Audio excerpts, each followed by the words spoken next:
चलिए जो शुरू करते हैं ऑल्टरनेटिंग करंट। तो कल हम लोगों ने डिस्कशन किया था एसी जनरेटर और एसी और डीसी में डिफरेंस। आज बात करते हैं थोड़ा सा उसी के आगे, कुछ बेसिक डेफिनेशंस पढ़ेंगे और फिर सवाल करने की कोशिश करते हैं। देखिए तो good morning sir. Very good morning. तो कल हम लोगों ने एसी डीसी में डिफरेंस समझा था, तो ये पता चला था हम लोगों को कि एसी ऐसी करंट रहेगी जो पीरियोडिकली यानी एक डेफिनेट इंटरवल ऑफ टाइम के बाद गुड अपने मॉर्निंग सर। गुड मॉर्निंग अपने डायरेक्शन को चेंज करेगी, है ना, पॉजिटिव नेगेटिव, है ना, हर एक डेफिनेट इंटरवल के बाद अपने डायरेक्शन को चेंज करेगी। उसको हम लोग ऑल्टरनेटिंग करंट बोलेंगे। तो ऑल्टरनेटिंग करंट के लिए कंडीशन है कि वो चेंज करनी चाहिए अपने डायरेक्शन को, ठीक है, प्लस से माइनस ऐसा, ठीक है।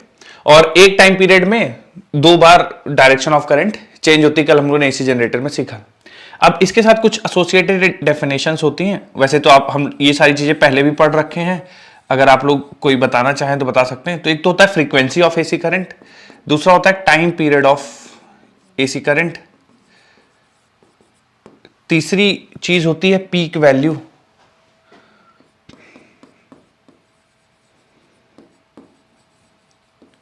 ठीक है।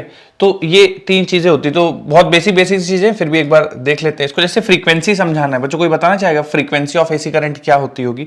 What do we mean by frequency of AC current? कोई बताना चाहेगा बच्चों फ्रीक्वेंसी ऑफ एसी करंट? ठीक है, तो frequency is number of cycles पर सेकेंड, है ना, एक सेकेंड में कितने साइकिल कंप्लीट कर लेता है वो फ्रीक्वेंसी कहलाता है, ठीक है। तो एक सेकंड में कितने नंबर ऑफ साइकिल कंप्लीट हो जाएंगे वो फ्रीक्वेंसी कहलाएगा। पीरियड क्या है? एक साइकिल को कंप्लीट होने के लिए जो टाइम लगता है, time taken to complete one cycle, ठीक है, time taken for one cycle, ये कहलाएगा time taken for one cycle, ये कहलाएगा टाइम पीरियड। पीक वैल्यू, ये बच्चों कोई बताना चाहे पीक वैल्यू? पीक वैल्यू है मैक्सिमम वैल्यू ऑफ करंट, ठीक है, या एम्पलीट्यूड ऑफ करंट, या maximum value of current, maximum value of current, ये कहलाएगा peak value. Maximum value of current ये कहलाएगा पीक वैल्यू। फिर इसी के साथ एसोसिएटेड एक अगला टर्म होता है, ठीक है, ये इंपॉर्टेंट है, तो इसको थोड़ा सा मैं अगले स्लाइड में समझाता हूं। तो ये बेसिक सी डेफिनेशन है ना, frequency, time period, peak value, है ना। अब इसके बाद आता है जो जहां से हम लोग को थोड़ा सा मेन डिस्कशन शुरू करना है, वो होता है एवरेज वैल्यू ऑफ करंट, ठीक है। तो आप बेसिक इनके नाम भी लिख लेंगे तो ठीक है, और नहीं भी लिखते हैं तो भी चलता है, क्योंकि समझ में आता है। फ्रीक्वेंसी हम लोग वेव्स में कर चुके हैं, है ना, टाइम पीरियड भी वेव्स में कर चुके हैं, एसएचएम में कर चुके हैं, पीक वैल्यू भी हम लोग एसएचएम में एम्पलीट्यूड के नाम से पढ़ते थे। तो ये सारी बेसिक डेफिनेशन। मेन जो नई चीज है वो आप लोग को यहां से समझ में आएगी, दैट इज एवरेज वैल्यू और मीन वैल्यू, ठीक है। तो मेन हेडिंग डाल दीजिए बच्चों, एवरेज वैल्यू या फिर मीन वैल्यू, ये मेन चीज है। और इसके बाद यहां से आपको ध्यान से थोड़ा समझना पड़ेगा।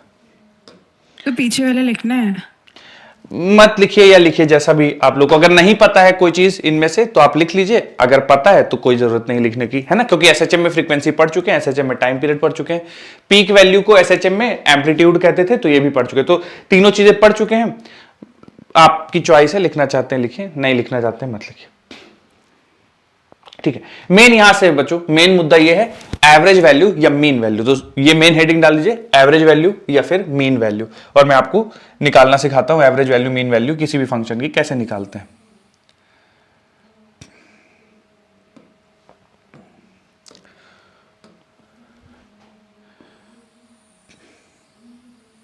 मान लीजिए बच्चों ये करंट वर्सेस टाइम ग्राफ है, कुछ इस तरह से current versus time graph given है,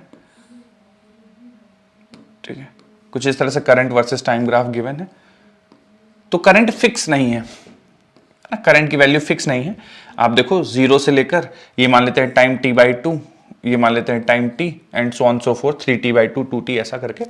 तो ये 0 t/2 t ऐसा समय के साथ करंट चेंज हो रही है, ठीक है। तो मैक्सिमम वैल्यू ऑफ करंट इसको मैं बोल देता हूं I0, ठीक है। जो पीक वैल्यू ऑफ करंट है that is let's say I0, peak value of current I not, और मुझसे एवरेज वैल्यू ऑफ करंट पूछ दिया गया है, ठीक है। तो ऑल्टरनेटिंग करंट किसी भी फंक्शन की किसी भी तरह की हो सकती है, साइनोसॉइडल हो सकती है, जो हमारा मेन पढ़ना है जिसके बारे में हमें, वो साइनोसॉइडल ही है, पर किसी भी तरह की करंट की एवरेज वैल्यू आपसे पूछी जा सकती है। जैसे मैं एक आपको एग्जांपल देता हूं एवरेज करंट का, ये भी देखिए एक ऑल्टरनेटिंग करंट ही है, ठीक है, ये भी एक ऑल्टरनेटिंग करंट है, प्लस माइनस एक डेफिनेट इंटरवल के बाद प्लस माइनस इस तरह से हो रहा है, ठीक है। मान लीजिए मैं समय दे देता हूं कि ये मान लीजिए 0 टाइम है, ये t/2 है, और ये t है, फिर ये 3t/2 और ये आपका 2t, ठीक है। तो ये रिपीट कर रहा है साइकिल, है ना, time period, definite time period के बाद साइकिल। तो ये भी एसी है, ये भी एसी है, तो एवरेज वैल्यू हमको निकालने के लिए बोल सकते हैं। अब देखिए एवरेज वैल्यू निकालने के लिए दो तरीके से पूछा जा सकता है, average value for complete time period T, ठीक है, एक टाइम पीरियड के लिए एवरेज वैल्यू बोल सकते हैं, या फिर एवरेज वैल्यू आपसे बोला जा सकता है for time duration of t/2 for half of the time, ठीक है। Average value for complete time, average value for half of the time. तो देखिए डेफिनेशन क्या होती है एवरेज वैल्यू की। एवरेज वैल्यू बच्चों अगर आपको निकालना है ना, तो इसको एवरेज को हम लोग इस तरह से रिप्रेजेंट करते हैं ना, ऐसे ब्रैकेट्स और उसमें आई, तो इसका मतलब एवरेज वैल्यू ऑफ करंट। कई बार हो सकता है आपसे एवरेज वैल्यू ऑफ वोल्टेज पूछ दे, है ना, तो उसको फिर ऐसे लिखा जाएगा। तो खैर अभी हम लोग यहाँ पे एवरेज वैल्यू ऑफ करंट की बात कर रहे हैं। तो एवरेज वैल्यू ऑफ करंट देखिए किस तरह से डिफाइन है, it is equal to integration of I D T divided by integration of D T, ठीक है। ये एवरेज वैल्यू ऑफ करंट की definition, integration of I D T divide by integration of D T. अब जैसे सवाल में बोला जाए कि पूरे टाइम पीरियड के लिए निकालिए, तो पूरे टाइम पीरियड के लिए निकालना है तो लिमिट्स लग जाएंगी 0 से लेकर t/2 तक, और सॉरी 0 से लेकर t तक। अगर टाइम पीरियड t तक के लिए निकालना है तो 0 से लेकर t तक लग जाएगा। अगर टाइम पीरियड t/2 तक निकालना है तो 0 से t/2 हो जाएगा। तो जहां तक पूछेगा वहां तक आप लगा के इंटीग्रेशन कर सकते हैं। अब इसका मतलब क्या होता है, देखिए integration of I D T का मतलब होता है, ठीक है। अब जैसे कोई पूछ दे कि सर एवरेज करंट को ऐसे क्यों डिफाइन करते हैं, integration of I D T divide by integration of D t, तो कारण ये है कि देखिए करंट क्या है, rate of flow of charge. तो एवरेज करंट क्या होगा, एवरेज करंट होगा total charge passed divided by time taken, ये एवरेज करंट का डेफिनेशन होगा। तो जब आप इंटीग्रेशन ऑफ आईडीटी करते हो ना, तो एक्चुअली आप एवरेज चार्ज की वैल्यू निकालते हो ना, कितना चार्ज डीटी समय में फ्लो किया हो गया होगा। तो ये इंटीग्रेशन आपको डेल्टा क्यू की वैल्यू बताता है, और ये इंटीग्रेशन आपको समय की वैल्यू बताता है, ठीक है।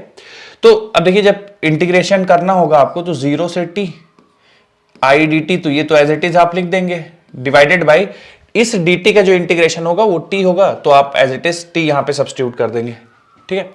तो कुल मिला के आपको ये इंटीग्रेशन करना पड़ेगा। अब इसमें भी ध्यान से सुनिएगा थोड़ा सा, अगर ऑल्टरनेटिंग करंट है, जैसे ये प्लस है, ये माइनस है, ये प्लस है और ये माइनस है, और हम लोग बात कर रहे हैं 0 से लेकर t/2 तक, मतलब इतने समय के लिए बात कर रहे हैं, 0 से लेकर t तक बात कर रहे हैं ना, 0 से t तक बात कर रहे हैं, मतलब यहां तक बात कर रहे हैं। तो इसमें देखिए जितनी value of current positive direction में जा रही है, उतनी value of current negative direction में भी जा रही है, ठीक है। तो amount of charge passed in positive sense is equal to amount of charge passed in negative sense, ठीक है। तो पूरे यहां से लेकर यहां तक के लिए जो एवरेज वैल्यू ऑफ करंट होगी वो 0 होगी, क्योंकि जितनी पॉजिटिव डायरेक्शन में जा रही है उतनी ही नेगेटिव डायरेक्शन में जा रही है। सिमिलरली यहां पे भी देखेंगे, एक पूरे टाइम के लिए जितनी करंट नेगेटिव है उतनी ही करंट पॉजिटिव है, तो यहां पे भी नेगेटिव पॉजिटिव मिलके 0 हो जाएगा, यहां पे भी नेगेटिव पॉजिटिव मिलके 0 हो जाएगा। तो average current for one time period it is equal to 0, ठीक है। Average value for current one time period it is 0, पर t/2 के लिए 0 नहीं होगी, t/2 के लिए कुछ वैल्यू होगी। जैसे 0 से t/2 के लिए निकालेंगे तो कुछ ना कुछ वैल्यू आएगी। तो मान लीजिए मैं ये जो फंक्शन है वो कुछ इस तरह से गिवन, i बराबर I0 sin ओमेगा t, ठीक है, i बराबर I0 sin ओमेगा t, और इसके मुझे एवरेज वैल्यू निकालना है। तो जरा देखिए ध्यान से मैं कैसे कर रहा हूं, t/2 के लिए निकाल रहा हूं, t के लिए भी निकालना होगा तो सेम ऐसा ही प्रोसेस करेंगे, ठीक है। t/2 के लिए मैं निकाल के आप लोगों को दिखाता हूं। तो एवरेज वैल्यू ऑफ करंट मुझे चाहिए, पर टाइम ड्यूरेशन 0 से t/2 चाहिए। तो देखिएगा इंटीग्रेशन 0 से t/2 लिमिट्स लगेंगी, integration of I D t, तो i का वैल्यू है I0 sin ओमेगा t, तो यहां पे रख देता हूं I0 sin ओमेगा t, ठीक है, और dt इंटीग्रेशन डिवाइडेड बाय जितना भी टाइम ड्यूरेशन है, 0 से t है तो t रखेंगे, 0 से t/2 है तो यहां पे टाइम हो जाएगा t/2, ठीक है। सिंप्लीफाई करेंगे तो देखिए t/2 का मतलब हो जाएगा 2/t, ठीक है। I0 बाहर हो जाएगा, साइन ओमेगा टी का इंटीग्रेशन हो जाएगा कॉस। बच्चों साइन का इंटीग्रेशन क्या होता है, जैसे थोड़ा सा बताइएगा। Integration of sine x D x किसी को माइनस याद? कॉस। माइनस कॉस, बिल्कुल, माइनस कॉस एक्स। ठीक है, तो साइन ओमेगा टी का इंटीग्रेशन हो जाएगा minus cos omega T by omega. ठीक है, और लिमिट्स लग जाएंगी 0 से लेकर t/2 तक। तो जो ये ओमेगा है कांस्टेंट है, बाहर आ जाएगा, तो ये बन जाएगा 2/t और I0 बाय ओमेगा।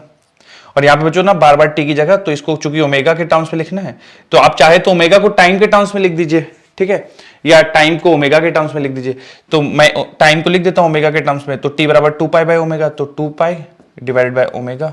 ओमेगा से ओमेगा कैंसिल हो जाएगा, 2 से 2 कैंसिल हो जाएगा, I0 बाय पाई बचेगा। और ये माइनस साइन है तो इसको माइनस बाहर रख देता हूं, ठीक है। और कॉस ओमेगा टी में लिमिट्स रख देता हूं, तो पहले लिखोगे अपर लिमिट, तो cos omega t/2 minus lower limit, तो कॉस 0 लिख देंगे। ठीक है, तो यहां से देखिए सिंप्लीफाई होके ये I0 बाई पाई बचेगा, minus of I0 by pi, और ब्रैकेट के अंदर देखिएगा, तो मैं ब्रैकेट में चेंज कर देता हूं, कॉस ओमेगा, ओमेगा को लिख देता हूं 2 पाई/t और इंटू है t/2, माइनस कॉस 0 की वैल्यू 1, यहां से t से t कैंसिल हो जाएगा, 2 से 2 कैंसिल हो जाएगा। देखिए बच्चों कॉस पाई बचेगा ना, कॉस पाई की वैल्यू -1, तो -1 मिलके -2 हो जाएगा, और ये -2 इस वाले माइनस का क्लब हो जाएगा, तो बन जाएगा 2I0 बाई पाई। ठीक है, तो average value of any sinusoidal current, भले ही I0 साइन ओमेगा टी लिखा हो या कॉस का भी फंक्शन हो, I बराबर I0 कॉस ओमेगा टी लिखा हो, तो उसके लिए जो एवरेज वैल्यू ऑफ करंट आएगी वो 2I0 बाई पाई आएगी। तो सेम फॉर्मूला आएगा 2I0 बाई पाई, अगर करंट का फंक्शन ये हो या फिर करंट का function sine omega T plus phi लिखा हो तो 2I0 बाई पाई आएगा। कॉस ओमेगा टी लिखा हो या फिर cos omega T plus phi लिखा हो, ओमेगा टी प्लस फाइव लिखा हो, इन सब के लिए जो हाफ साइकिल के लिए एवरेज वैल्यू ऑफ करंट आएगी वो 2I0 बाई पाई आएगी। सर फुल साइकिल के लिए कितना होगा? फुल साइकिल के लिए 0, कारण क्या है कि जितना पॉजिटिव उतना निगेटिव, तो मिलकर टोटल करंट 0 हो जाएगा। पर अगर आप प्रूव करना चाहते हो फुल साइकिल के लिए भी 0, तो लिमिट 0 से t लगेंगी। तो जैसे यहां पे देखिए मैं 0 से t/2 यूज कर रहा था, अगर 0 से t यूज कर लेंगे, ठीक है, तो अंतर क्या बचेगा, ये जो 2 से 2 कैंसिल हो रहा है ना, अगर t/2 नहीं रखेंगे तो ये कैंसिल नहीं होगा, तो आपका जो सिंप्लीफाई करने के बाद बचेगा 2 पाई। ठीक है, 2 पाई बचेगा, मतलब cos 0 की वैल्यू 1। तो देखिए यहां ब्रैकेट के अंदर 1 - 1 0 बच जाएगा, अब 0 मल्टीप्लाई करेंगे ना तो आंसर 0 आ जाएगा। तो अगर फुल साइकिल है तो एवरेज करंट 0 होगी, इंटीग्रेशन से भी प्रूव कर सकते हैं, लॉजिकली प्रूव कर सकते हैं, और हाफ टाइम पीरियड के लिए 2I0 बाई पाई रहेगी वैल्यू। तो लिख लीजिए, फिर आगे बढ़ते हैं।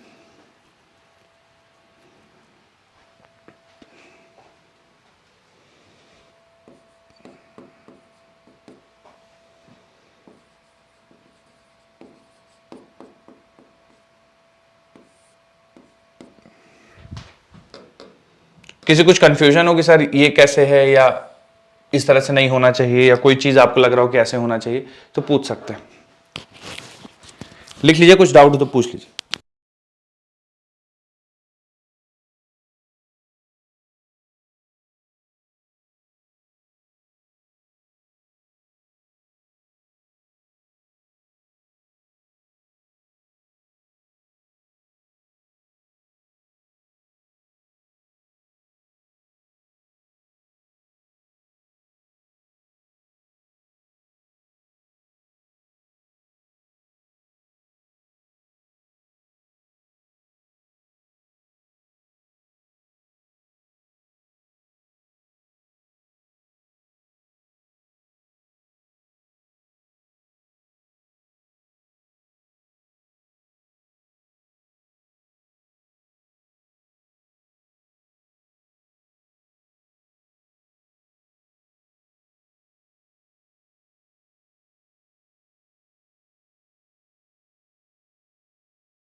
हो गया क्या बच्चों? करें सवाल इसी पे एक।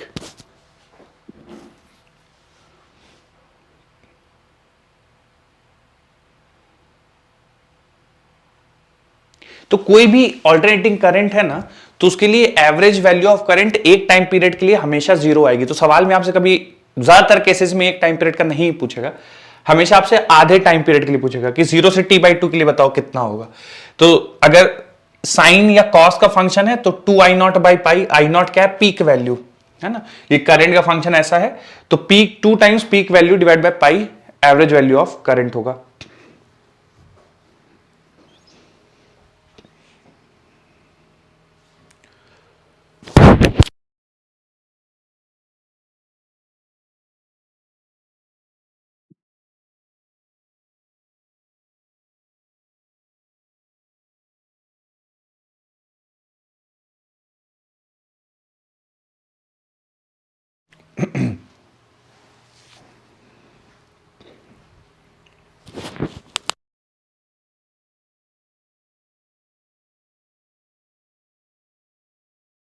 चेंज किया जाए स्लाइड बच्चों?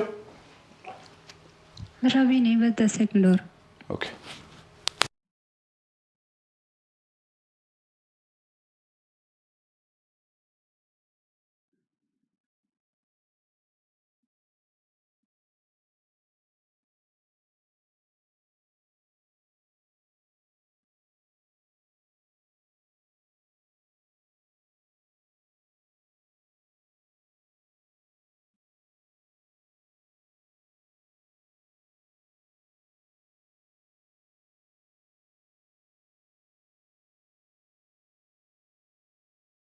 Done sir. ठीक। अच्छा बच्चों देखिए, तो ये हो गया 0/2 रिजल्ट याद रखना है इस फंक्शन के लिए। और कोई और रैंडम चीज आ जाए, जैसे मैं आपसे बोल दूं कि ये एक ऐसा फंक्शन दे दूं और मैं आपसे पूछ दूं कि इसके लिए एवरेज वैल्यू ऑफ करंट बता दीजिए, एक साइकिल के लिए तो ये भी 0 हो जाएगा क्योंकि जितना निगेटिव उतना पॉजिटिव। लेकिन कोई रैंडम फंक्शन आ जाता है कुछ इस टाइप का, तो उसके लिए ध्यान रखिएगा average value of current area of i t curve divided by time. तो जैसे पूरे साइकिल के लिए आप एवरेज वैल्यू ऑफ करंट निकालेंगे पूरे साइकिल के लिए, तो आईटी कर्व का जो एरिया होगा जितना निगेटिव उतना पॉजिटिव, तो 0 हो जाएगा डिवाइड बाय टाइम पीरियड 0, तो ये 0 आ जाएगा। पर लेकिन average value of current half of time period के लिए निकालेंगे, तो मान लीजिए मैं इसकी जो पीक वैल्यू है वो I0 ले लेता हूं मैक्सिमम वैल्यू। तो फिर से आप एरिया निकालेंगे, एरिया ऑफ आईटी कर्व, तो लिखेंगे हाफ बेस इंटू हाइट, तो बेस t/2 और हाइट है I0 divide by time taken, तो वो t/2 तो t/2 कैंसिल हो जाएगा। इसकी जो एवरेज वैल्यू आएगी, जो मैंने ग्राफ प्लॉट किया है, इसके लिए एवरेज वैल्यू करंट की आएगी वो I0/2 आएगी। हाफ साइकिल के लिए I0/2 है, फॉर हाफ साइकिल I0/2 है, फुल साइकिल के लिए तो 0 हो जाएगी। ठीक है, हाफ साइकिल के लिए I0/2 है। तो कैसे निकालना है? Area of i t curve, area of i t, क्योंकि इंटीग्रेशन आईडीटी रिप्रेजेंट कर रहा है area of i t curve, area of i t curve divide by time taken, तो वो आपको peak average value of current आ जाएगी for half of cycle. Sir last वाली लाइन में 2 पाई इंटू क्या लिखा है? t/2। कहां पे? इसमें? यस सर, यहीं पे। Yes sir. देखिए यहां पे ना क्या है कि ओमेगा की वैल्यू ना ओमेगा इंटू t/2, तो ओमेगा की जगह रखा है 2π/t। ठीक है, ओमेगा की जगह 2π/t रखा है, तो 2 से 2 कैंसिल हो जाएगा, t से t कैंसिल, तो केवल पाई बचेगा। तो cos पाई की वैल्यू -1, तो -1 -2 होगा, -2 इसके साथ मिलके 2 बन जाएगा, तो 2I0/पाई आ जाएगा। Okay sir. रिजल्ट याद रखना है, ठीक है, इसमें रिजल्ट याद रखना, बार बार आपको प्रूव नहीं करना है, रिजल्ट याद रखना है बस। चलिए एक सवाल करते हैं जिसमें आपसे एवरेज वैल्यू निकालने के लिए पूछा जाएगा।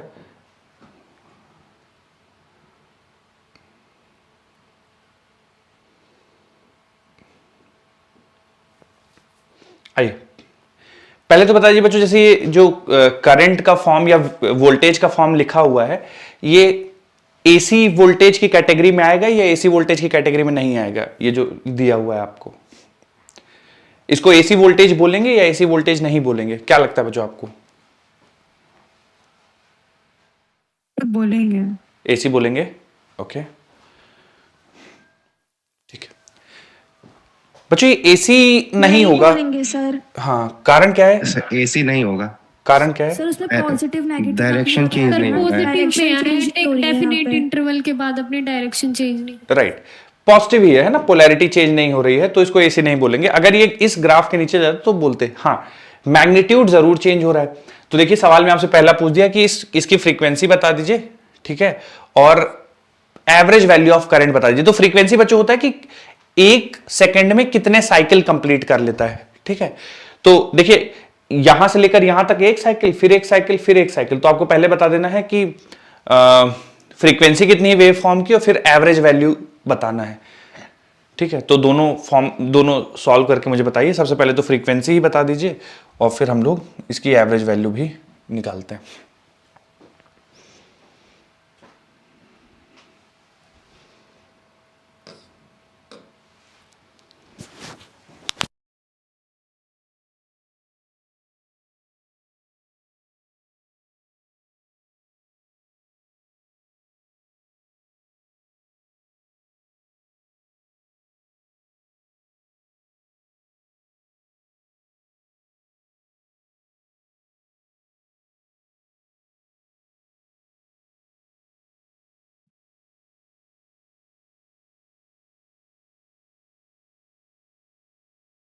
बट जिनका भी आंसर आ जाए फ्रीक्वेंसी एवरेज वैल्यू का तो बताइएगा।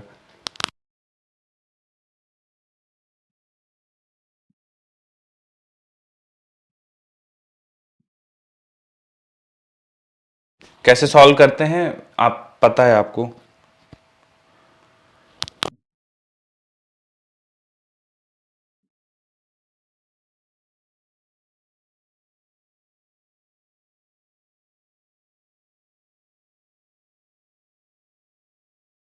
सर ये एवरेज वैल्यू करंट वाली निकालनी है। नहीं, वोल्टेज की निकालेंगे। देखिए करंट का तो दिया नहीं हुआ ना, तो वोल्टेज की निकालेंगे। वोल्टेज की एवरेज वैल्यू बतानी है, लेकिन तरीका सेम वैसा ही रहेगा। तो एवरेज वैल्यू निकालने, हाँ बताइए। फ्रीक्वेंसी 10 आ रही है और एवरेज फ्रीक्वेंसी 10 आ रही है, और सर ये पूछना है वो ये एवरेज वैल्यू कहाँ से कहाँ तक निकालनी है, एक साइकिल की? हाँ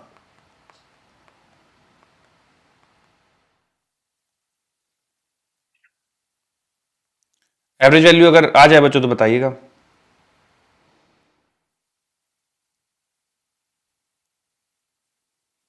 5 आ रही है सर। 5, ओके।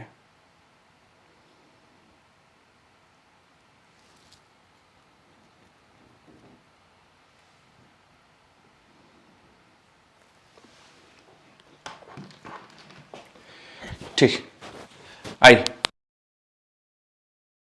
चलिए सॉल्व किया जाए बच्चों इसको। तो सबसे पहले तो फ्रीक्वेंसी, तो कितने समय के बाद साइकिल कंप्लीट कर रही है, तो देखिए टाइम पीरियड इसका 100 मिली सेकेंड। तो फ्रीक्वेंसी हम सबको पता है कि फ्रीक्वेंसी बराबर होता है 1 अपॉन टाइम पीरियड। तो एवरेज वैल्यू 5 आ रही है।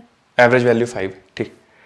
तो फ्रीक्वेंसी हो जाएगा 1 अपॉन टाइम पीरियड, तो 1 divide by 100 millisecond, 100 into 10 के पावर -3।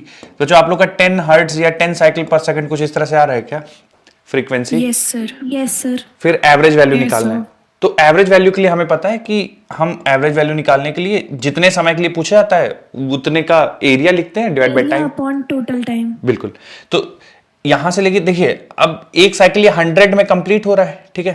तो अगर सवाल में कुछ नहीं बोला जाए कि t/2 तक निकालिए या, तो अब इसमें देखिए बच्चों जितना एवरेज वैल्यू ऑफ करंट पूरे साइकिल के लिए होगा उतना हाफ ऑफ द साइकिल के लिए है। पर अगर कुछ नहीं बोलता है, बस बोल दिया एवरेज वैल्यू ऑफ करंट, तो आप बाय डिफॉल्ट उसको फुल साइकिल के लिए निकालिएगा। तो 0 से लेकर 100 तक के लिए इसका हमें निकालना है एवरेज वैल्यू। तो टाइम में रखेंगे आप 100 मिली सेकेंड, तो 100 इंटू 10 के पावर -3, और ऊपर आएगा एरिया ऑफ IT कर्व। अब यहां पे IT नहीं है बच्चों, वोल्टेज टाइम ग्राफ है, तो सेम उसके लिए भी तो एरिया ऑफ VT कर्व हो जाएगा, वोल्टेज टाइम ग्राफ। तो वोल्टेज टाइम ग्राफ का एरिया निकालने के लिए लिखेंगे तो हाफ बेस इनटू हाइट, बिल्कुल बेस हो जाएगा 100 इंटू 10 के पावर -3, और हाइट हो जाएगा आपका 10, बिल्कुल। तो यहां से देखिए ये कैंसिल हो जाएगा, 10/2 5 volt average value of voltage हो जाएगी, ठीक है। एक साइकिल में जो average value of voltage 5 volt हो जाएगा। सर ये एवरेज वैल्यू ऑफ वोल्टेज है, आपने IQ लिखा है। अच्छा मैं चेंज कर देता हूं उसको, एवरेज वैल्यू ऑफ वोल्टेज है, इसको ऐसे लिखेंगे average value of voltage. Sir ये 5 वोल्ट तो t/2 के लिए है ना? नहीं पूरे के लिए 0 से 100 तक।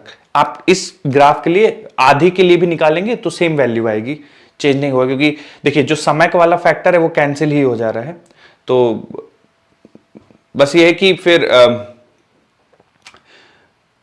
आधे आधे टाइम के लिए निकालेंगे तो मान लीजिए एक सवाल की आधे समय के लिए एवरेज वैल्यू निकालिए, तो हाफ बेस हो जाएगा यहाँ पे 100 है तो ये 50 हो जाएगा, 50 इंटू 10 के पावर -3, और हाइट हो जाएगा 5, और टाइम टेकन हो जाएगा टाइम टेकन हो जाएगा वही 50 इंटू 10 के पावर -3, तो ये यहां से कैंसिल हो जाएगा 50 इंटू 10 के पावर -3, और 5/2 आ जाएगा फिर, है ना, average value for half of duration. ठीक है, average value half of duration के लिए 5/2 वोल्ट आ जाएगा, पूरे ड्यूरेशन के लिए 5 वोल्ट आ जाएगा। सर हमें कैसे पता चलेगा अगर सवाल में कुछ नहीं दिया है? कुछ नहीं दिया तो बाय डिफॉल्ट आप पूरे टाइम पीरियड एक साइकिल के लिए निकालिए, है ना, अगर बोला जाए तो फिर हाफ ऑफ द साइकिल के लिए निकालिए। तो फुल साइकिल के लिए 5 वोल्ट रहेगा, आधी साइकिल के लिए 5/2 हो जाएगा।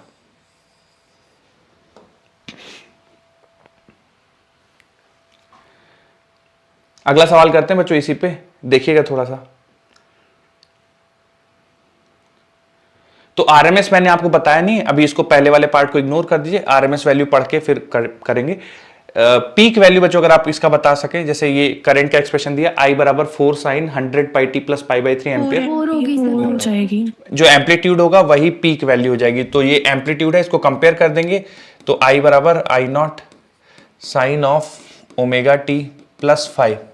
ठीक है, तो ये जो I0 है ये मैक्सिमम वैल्यू है, इसी को हम लोग पीक वैल्यू लेंगे, तो 4 एम्पियर पीक वैल्यू हो जाएगी।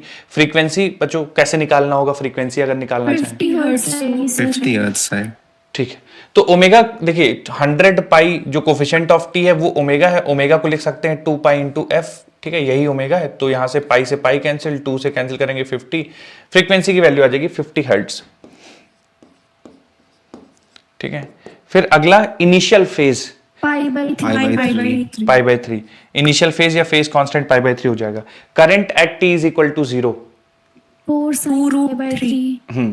t बराबर 0 यहां पे सब्स्टिट्यूट कर देंगे। ठीक है, तो I बराबर आ जाएगा 4 sin t बराबर 0, तो sin π/3, sin π/3 मतलब sin 60 डिग्री, 4 √3/2, तो ये आ जाएगा 2 √3 एम्पियर। तो current at t is equal to 0, 2 √3 ampere जाएगा। आरएमएस वैल्यू कैसे निकालते हैं मैं अभी आपको सिखाता हूं, समझाता हूं कैसे करना है, फिर कर सकते हैं हम लोग। रुक जाइए, लिखिए लिखिए।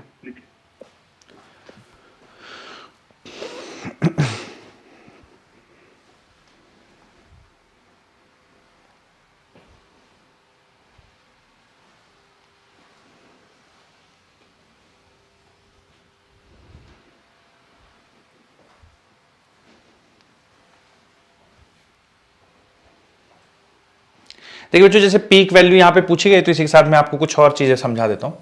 पीक वैल्यू देखिए डायरेक्ट फंक्शन आएगा तो आप हमेशा इजीली बता ही पाएंगे, जो एम्पलीट्यूड होगा वही पीक वैल्यू होगी। पर सवालों में कई बार ऐसे भी पूछ देते हैं कि I बराबर दे देगा आपको 2 + 3 sin πt प्लस π/3। बच्चों इस फंक्शन, ये पहले तो बता दीजिए ये एसी है या नहीं है, पहले तो यही हम लोग समझते हैं। मतलब सर एसी है। ठीक है, साइनोसॉइडल का फंक्शन बस ये कि जो ये वाली एसी है वो x बराबर 0, मतलब y जो x 0 वाली एक्सिस है उसके अबाउट होगा, ये होगा ये 2+, तो इसका ग्राफ अगर आप प्लॉट करेंगे तो इसका ग्राफ कुछ इस तरह से दिखेगा। ये इनिशियल कुछ करंट की वैल्यू होगी, हाँ इनिशियल कुछ करंट की वैल्यू होगी, है ना, और ये कुछ इस तरह से। ठीक है, उसके बाद अगर इस ये फंक्शन आपको दिया गया है और आपसे बोल दिया जाए peak value of this current, इसकी पीक वैल्यू निकाल दीजिए, तो इसकी पीक वैल्यू बच्चों आप क्या बताएंगे? ये 2 + 3 sin 3 ओके। तो देखिए इसकी जब पीक वैल्यू आप रिपोर्ट करेंगे ना, तो ये तो 2 तो फिक्स है, और 2 पे कभी 3 जुड़ जाता है, कभी 3 घट जाता है। ठीक है, 2 पे कभी 3 जुड़ जाएगा, कभी 3 घट जाएगा, तो जो पीक वैल्यू इस करंट की जाएगी जब 2 और इसकी मैक्सिमम वैल्यू है 3, तो 3 + 2 5, इसकी पीक वैल्यू हो जाएगी 5। ठीक है, ध्यान रखिएगा। तो अगर इस वाले फंक्शन के लिए आपकी पीक वैल्यू पूछी जाएगी तो 5 एम्पियर होगी। एक और फंक्शन लिखता हूं, थोड़ा बताइएगा। मान लीजिए एक फंक्शन ऐसे लिख दिया जाता है, I बराबर 2 sin ωt plus 3 cos ωt, इसकी पीक वैल्यू कितनी आएगी? इसकी √13। हाँ देखिए, इसके लिए क्या है, जब एक साइन का लिखा हो फंक्शन और दूसरा कॉस का, तो अंडर रूट ऑफ पहला जो फंक्शन है उसका स्क्वायर यानी 2 का स्क्वायर प्लस 3 का स्क्वायर, ये बन जाएगा 4 + 9 √13। पर सर ऐसा क्यों कर रहे हैं? देखिए बच्चों, जैसे ये दो SHMs को जोड़ना है और इनके बीच का फेज डिफरेंस π/2 है, ठीक है। तो मान लीजिए मैं ऐसा लिख देता हूं इसको sin ωt, और इसको लिख देता हूं sin ωt प्लस π/2, ठीक है। तो ये देखिए दो एम्पलीट्यूड गिवन है ना, और इनके बीच का फेज डिफरेंस π/2 है। तो जो नेट एम्पलीट्यूड आएगा या नेट पीक वैल्यू आएगी वो होगा √, पहले वाले का स्क्वायर प्लस दूसरे वाले का square plus 2ab cos theta, ठीक है, cos थीटा, जहां पे थीटा दोनों के बीच के फेज का डिफरेंस है, ठीक है। तो यहां पे दोनों के बीच का फेज का डिफरेंस 90 डिग्री है, तो ये वाला टर्म 0 हो जाएगा, तो √a² प्लस b² होगा, तो पीक वैल्यू यहां पे √13 आ जाएगी, ठीक है। तो अगर ऐसा हो तो आप ऐसे कर सकते हैं। मान लीजिए यहां पे π/2 की जगह कुछ रख देता, π/3 रख देता या 120 डिग्री रख देता, कुछ भी रख देता, तो वो वैल्यू फिर आप यहां पे थीटा की जगह सब्स्टिट्यूट कर देते। नोट कर लीजिए। फिर एक सवाल कराता हूं मैं इसी पे आपको। रुक जाइए। लिखिए।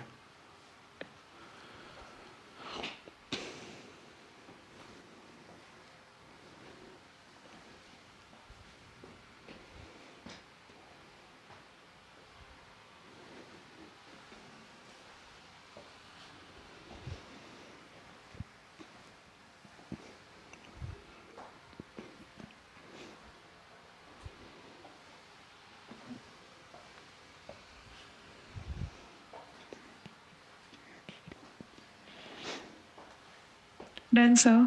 ठीक बच्चों, अब अगला जो हम लोग को पढ़ना है वो RMS पढ़ना। पहले इस पे एक सवाल कर देते हैं पीक वैल्यू पे, बिल्कुल आसान सा, देखिएगा गड़बड़ नहीं करिएगा। मान लीजिए एक ऑल्टरनेटिंग करंट है I = 2 sin ωt plus 6 cos ωt। अच्छा, इसमें RMS पूछा है, आप RMS की जगह पीक वैल्यू बताइए। RMS अभी हम लोगों ने पढ़ा नहीं है, पीक वैल्यू बता दीजिए इसकी कितनी होगी। What is the peak value of this given current 2 sin ωt plus 6 cos ωt?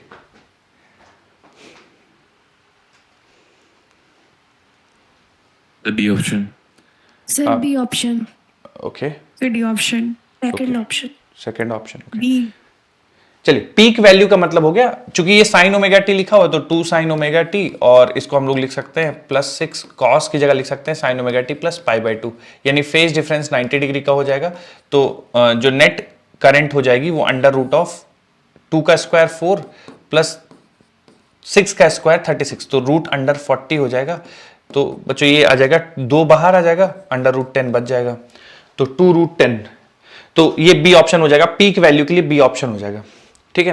अच्छा, इसमें ये जो पूछा है इन्होंने RMS करंट पूछा है, तो मैं बताऊंगा भी RMS करंट कैसे निकालते हैं, पर पीक वैल्यू इसकी 2√10 हो जाएगी, ठीक है। अगली हेडिंग डाल दीजिए RMS। और मुझे बताइए बच्चों, अगर आप में से कोई समझाना चाहे, क्योंकि RMS हम लोग ऑलरेडी एक बार पढ़ चुके हैं, कहां किस चैप्टर में पढ़े थे RMS और क्या होता था RMS, कोई भी बताना चाहे आप में से तो बता सकते हैं। पढ़ चुके हैं हम लोग एक बार RMS। तो KTG। सर साउंड KTG में पढ़ा बिल्कुल। था। किसमें? पहले वायर करेंगे, फिर इसका मेन लिंक, फिर इसका रूट करेंगे। बिल्कुल बिल्कुल, KTG में पढ़ा था, बहुत बढ़िया। VRMS वहां निकालते थे।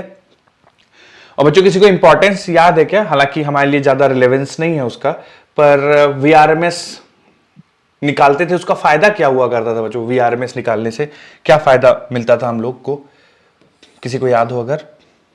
तो VRMS का अंदाजा हो जाता था ना, तो पूरी काइनेटिक एनर्जी निकाल सकते थे।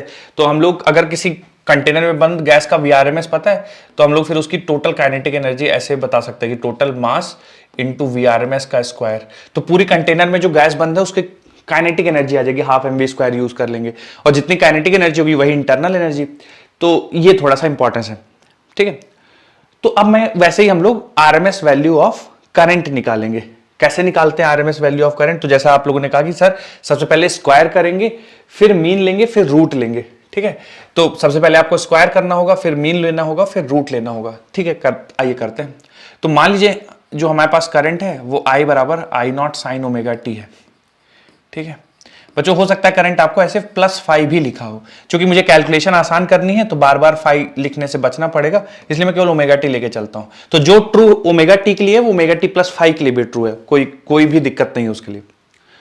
तो अब सबसे पहले स्क्वायर करना है, तो स्क्वायर कर देते हैं। जब आप करंट का स्क्वायर करेंगे तो ये बन जाएगा आई नॉट का square sine square omega T. ठीक है, उसके बाद दूसरा स्टेप है मीन लेना है। तो मीन मतलब ये जो आई स्क्वायर वैल्यू लिखा है इसका मीन लेना है, मतलब इसका एवरेज वैल्यू लेना है। तो एवरेज वैल्यू के लिए अभी हम लोगों ने पढ़ा है कि integration of I D t, तो इंटीग्रेशन करना है i naught square sine square omega T D T. ठीक है, एवरेज लेने के लिए तो यही करते हैं, जो लिखा है फंक्शन उसका D T divide by integration of D T. ठीक है, तो एक टाइम पीरियड के लिए आरएमएस निकालना है तो 0 से t है ना, लिमिट्स रख देते हैं 0 से t। तो देखिए 0 से t dt लिमिट रखेंगे तो ये तो t बन जाएगा। ठीक है, यहां से देखिए आई नॉट स्क्वायर कांस्टेंट है, बाहर आ जाएगा और इंटीग्रेशन के अंदर बन जाएगा sign square omega T D T, sign square omega T D T. ठीक है, लिमिट्स हो जाएंगी 0 से लेकर t तक। ठीक, अब देखिए बच्चों इसको सॉल्व कर रहा हूं मैं ना, 0 sign square omega T D T, इसको सॉल्व करते हैं। तो average value of I square बराबर हो जाएगा 1/t, तो इसको लिख देता हूं मैं I naught square upon T, I naught का square divide by time period और integration of 0 to t sine square omega T D T. ठीक है, तो इस वाले इंटीग्रेशन को अलग से सॉल्व करके इसकी वैल्यू सब्स्टिट्यूट कर देंगे, सिंप्लीफाई कर लेंगे। ठीक है, तो sign square omega T D t, तो जो हम लोगों को पता है cos 2 थीटा वाला फॉर्मूला पता है, उसको यूज करना पड़ेगा है ना इंटीग्रेशन सॉल्व करने के लिए। तो cos 2 थीटा बराबर, बच्चों किसी को याद है क्या, 1 माइनस कितना लिखते थे, cos 2 थीटा बराबर 1 minus 2 sine square theta. Sine square theta, बिल्कुल। तो यहां से देखिए साइन स्क्वायर थीटा की वैल्यू अगर आप निकालेंगे तो साइन स्क्वायर थीटा आ जाएगा 1 minus cos 2 theta divided by 2।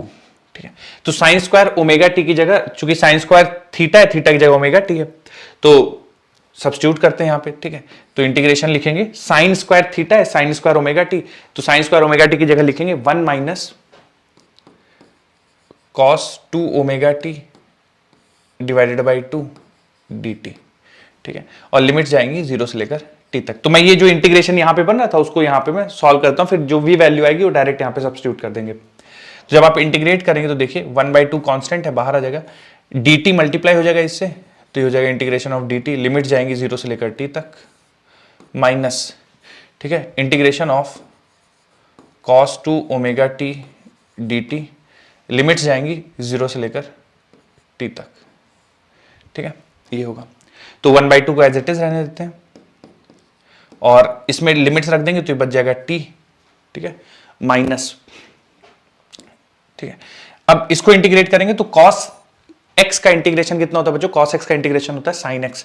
जब आप इसको इंटीग्रेशन करेंगे तो ये बन जाएगा sin 2 omega t divide by 2 omega और लिमिट जाएंगी 0 से लेकर t तक। तो इसको एक काम करते हैं 1/2 एज इट इज रहने देते हैं, t माइनस, और ये 1/2 ओमेगा को बाहर निकाल देते हैं और लिमिट्स रख देते हैं इसमें। तो अपर लिमिट रखेंगे तो ये बन जाएगा sin 2 omega into upper limit capital T minus sin 0।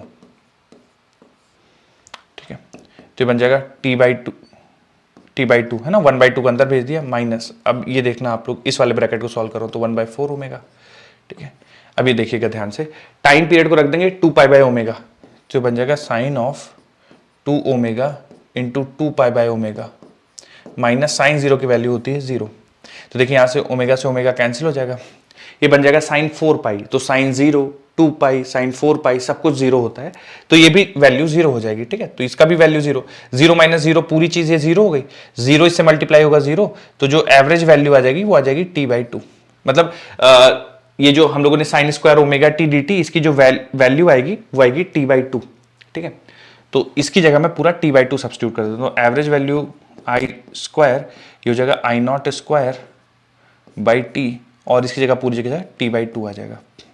ठीक है, तो बच्चों एक चीज आप ध्यान रखिएगा, ये जो फंक्शन लिखा है ना sign square omega T D T divided by T 0 से लेकर t तक, इसकी जो वैल्यू आती है ठीक है, इस चीज की जो वैल्यू आती है ये 1/2 आती है।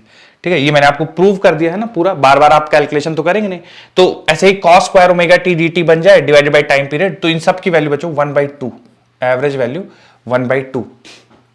ठीक है, तो इसको ध्यान रखिएगा, डायरेक्ट ऐसा कुछ आपको फॉर्म कहीं पे दिखे तो 1/2, तो 1/2 यहां पे सब्स्टिट्यूट करिएगा, t/2 से t/2 ये कैंसिल हो जाएगा, तो average value of I square, average value of I square ये कितना आ जाएगा, I0²/2 आ जाएगा, I0²/2 ये एवरेज वैल्यू आ जाएगा। तो हम लोगों ने स्क्वायर कर दिया, मीन ले लिया, अब रूट लेने की बारी है।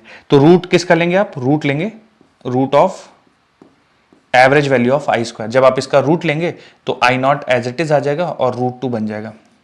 तो कोई भी साइनोसॉइडल फंक्शन हो, यानी साइन ओमेगा टी लिखा हो, sine omega T plus five लिखा हो, कॉस ओमेगा टी लिखा हो, cos omega T plus five लिखा हो, यहाँ पे sine omega T plus π/3, sine omega T plus π/2, sine omega T plus π/6, कुछ भी लिखा हो, सबका जो आरएमएस वैल्यू आएगा वो I0 यानी पीक वैल्यू डिवाइड बाय √2 होगा। ठीक है, यहाँ पे कॉस ओमेगा टी लिखा हो, cos omega T plus π/3, cos omega T plus π/6, कुछ भी लिखा हो, तो जो वैल्यू लिखी होगी वो पीक वैल्यू डिवाइड बाय √2, वो आरएमएस वैल्यू कहलाएगी। ठीक है, तो peak value divide by √2 RMS value होगी। नोट कर लीजिए इसको। सर अगर साइनोसॉइडल फंक्शन नहीं हुआ, मान लीजिए सवाल में नहीं देता है साइनोसॉइडल फंक्शन, कोई नॉर्मल फंक्शन देता है, फिर क्या करना पड़ेगा, फिर कोई तरीका नहीं है, फिर आपको बेसिक से ही जाना पड़ेगा। मतलब सबसे पहले स्क्वायर करना होगा, फिर मीन करना होगा, फिर रूट लेना होगा। तो कई कबार पूछ देता है आपसे, तो मैंने इसलिए आपको प्रोसेस बता दी। तो आपको ये जानना जरूरी है कैसे करना है, और डायरेक्ट फॉर्मूला तो याद ही होना चाहिए। ज्यादातर केसेस में आपसे साइनोसॉइडल फंक्शन देके पीक वैल्यू पूछेगा, तो I0/√2 याद रखिएगा। नोट करिए, फिर सवाल करेंगे इसी पे एक।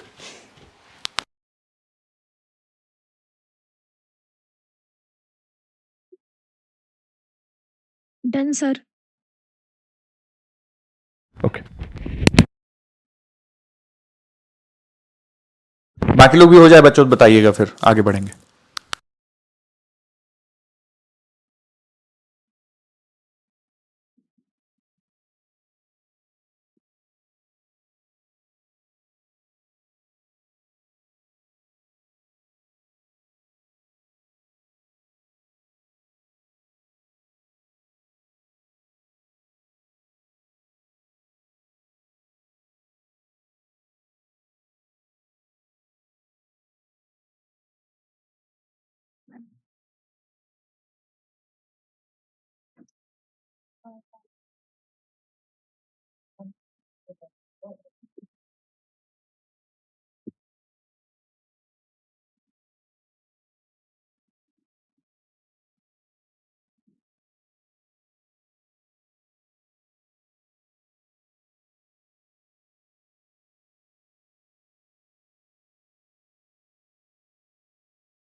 ठीक,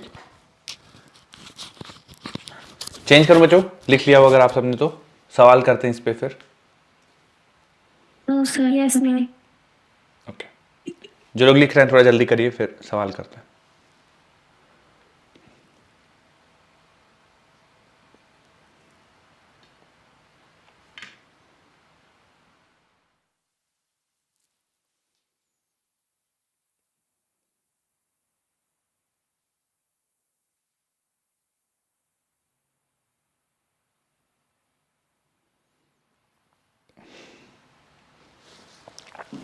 सर बताइए। सर कल डीपी करे था, उसमें एक एडी करंट का सर एक क्वेश्चन आया था सर। इसमें पढ़ाऊंगा मैं आपको, एसी में पढ़ाऊंगा एडी करंट, है ना, ट्रांसफार्मर और एडी करंट इसमें पढ़ेंगे, एसी में लास्ट में। ठीक है सर। सर ऐसे एक देर सर ऐसा क्वेश्चन लगा रहे थे सर, वैसे कल तो उस पे सर इंडक्टर का सर क्वेश्चन सर मतलब वैसे ही लगा, उसमें सर से पूछे भी यहाँ के फैकल्टी से, तो वो कह रहे हैं इंडक्टर तो है सर सिलेबस में। इंडक्टर डीसी के साथ नहीं सर, यहाँ मतलब इस वाले में ईएमआई में सर इंडक्टर है ना सर। हाँ, EMI में जैसे देखिए, बोले वो हाँ इंडक्टर बोले है, तो जो मैंने आपको सोलेनॉइड पढ़ाया है, सेल्फ इंडक्टेंस और एल इंडक्टर, वो है। इंडक्टर को डीसी के साथ कनेक्ट करके ऐसा दिया नहीं हुआ है, पर आप लोग कहेंगे तो डीसी के साथ एसी और इंडक्टर दोनों मैं आपको पढ़ा दूंगा, है ना। तो मेरा ये है सर कि ऐसे उसका उसका लगा रहे थे सर, तो 2023 में भी उसका क्वेश्चन आया था सर, 2021 में भी आया था सर, उसका सीरीज में पैरेलल में दे रहा था, तो देखना पड़ा इंडक्टर था को, गूगल से बार बार। यस सर, हाँ इसमें दे रहा था सर, और ग्राफ प्लॉट करने को भी दे दिया था सर एक बार उसको। ओके, तो अभी मेंशन नहीं है, वही मैं कह रहा था कि जैसे आरसी हो गया और आरएल डीसी के साथ मेंशन नहीं है, एसी के साथ है, तो कर लेंगे। पर आप लोग ना एक बार हो जाएगा तो सिलेबस वाली चीजें हो जाएंगी, ठीक है, फिर आप मुझे याद दिला दीजिएगा तो मैं आपको बता दूंगा, है ना, कोई बड़ी बात नहीं है, हार्डली आधे घंटे की चीज है, मैं आपको बता दूंगा, कोई बड़ी बात नहीं, ठीक ठीक है। है सर। बस मुझे याद दिला दीजिएगा, आप जो कहेंगे मैं करा दूंगा, पहले Yes, सिलेबस sir. मेन कर लेते हैं, उसके बाद जो भी कुछ आपको लगता है कि सर ये भी होना चाहिए, मुझे बताइए, मैं सब करा दूंगा आपको। आइए, तो आरएमएस वैल्यू थोड़ा सा हम लोग निकालना सीखते हैं। तो साइनोसॉइडल फंक्शन है तो बहुत इजीली आप निकाल सकते हैं। जैसे देखिए यहां पे मैं आपसे पूछ दूं कि आईआरएमएस बता दीजिए इसके लिए, ठीक है। तो आईआरएमएस का वैल्यू कितना हो जाएगा बच्चों, peak value of current divided by √2, I naught by √2। तो यहां पे कितना रख देंगे बच्चों आप लोग, 2√10, ये पीक वैल्यू ऑफ करंट है, डिवाइडेड बाई √2, ठीक है। Peak value of current divide by √2, ये आंसर आ जाएगा। तो ये बन जाएगा आपका √10 डिवाइडेड बाई, सॉरी, तो इस √2 से आप कैंसिल करेंगे, यहाँ पे √2 बन जाएगा, √10 इंटू √2, तो √200, सॉरी √400, नहीं √200 बन जाएगा, है ना। √200 कोई ऑप्शन है क्या? सर 200 कैसे? मैंने कुछ गड़बड़ कर दिया क्या? पीक वैल्यू ऑफ करंट, 5 हो जाएगा ना। एक सेकंड ना, एक सेकंड मैं वापस से करता हूँ। तो पीक वैल्यू जो मेन करंट है हमारी, पीक वैल्यू 2√10 है, और इसको डिवाइड कर देते हैं √2 से, ठीक है। √2 से डिवाइड करेंगे तो ऊपर √2 बच जाएगा, √2 इंटू √20 हो जाएगा। बिल्कुल √20 हो जाएगा, एब्सोल्युटली, √20 हाँ हाँ मैंने गड़बड़ करा था, √20 हो जाएगा, ठीक है, 200 नहीं होगा, √20 होगा। तो कौन कौन सा ऑप्शन बनेगा फिर, √20, 5 ए फर्स्ट ऑप्शन, 2√5 बन जाएगा, ए ऑप्शन हो जाएगा, बिल्कुल। तो जब भी आपका साइनोसॉइडल फंक्शन हो, मतलब अकेला अगर ये फंक्शन होगा तो पीक वैल्यू बाय √2, अकेला अगर ये फंक्शन होगा cos ओमेगा टी तो भी पीक वैल्यू बाय √2, कंबाइन करके दे दिया, है ना, तो आप पीक वैल्यू निकाल दीजिए, डिवाइड बाय √2 कर दीजिए, ठीक है, तो आरएमएस आ जाएगा। एक और हमारे पास सवाल था, उसका भी आरएमएस वैल्यू ऑफ करंट निकालते हैं। तो जब भी साइनोसॉइडल फंक्शन उसका तो पीक वैल्यू डिवाइड बाय √2, जैसे ये देखिए amplitude of an alternating voltage is 120 volt, तो पीक वैल्यू दे रखा है, what will be its RMS value, RMS value बता दीजिए इसकी।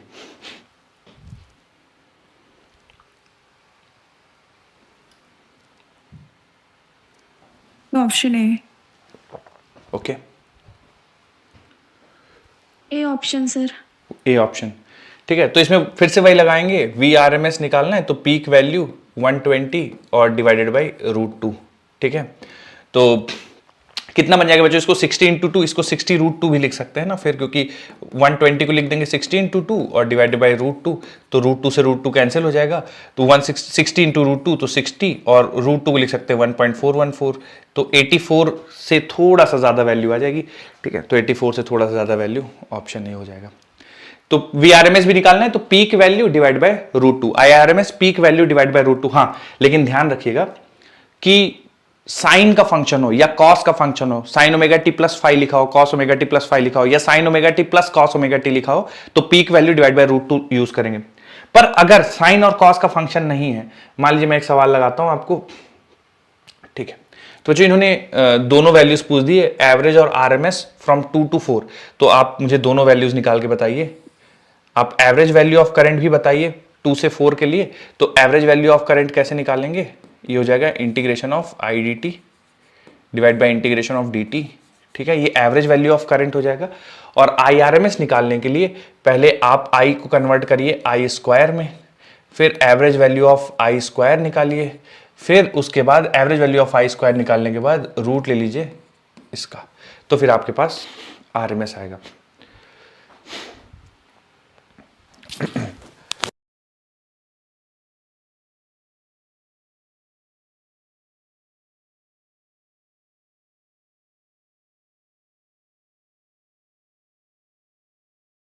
तो पहले आप एवरेज निकाल दीजिए, और फिर आरएमएस निकालते हैं। समय आपको दे रखा है 2 से 4 सेकंड तक निकालना है।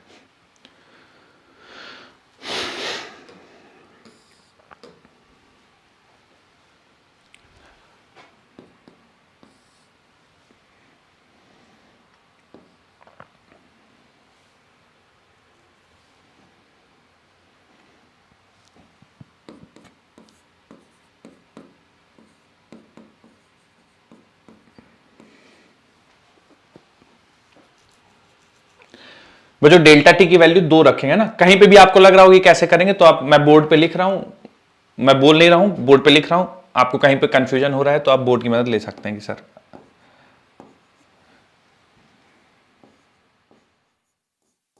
Done sir.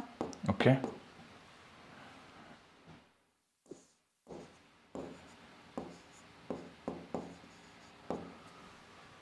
सर वो आपने क्या बोला था, मतलब ये आई नॉट बाई रूट टू कब लगा सकते, जब साइन का फंक्शन दे रखा हो या नहीं दे रखा हो? नहीं, जब साइन का फंक्शन दे रहा हो तभी आई नॉट बाई रूट टू लगाइएगा। बाकी कोई और फंक्शन है, जैसे यहाँ पे देखिए 2 रूट टी, तो यहाँ पे नहीं लगा सकते आई नॉट बाई रूट टू, फिर पूरा सॉल्व करना पड़ेगा आपको।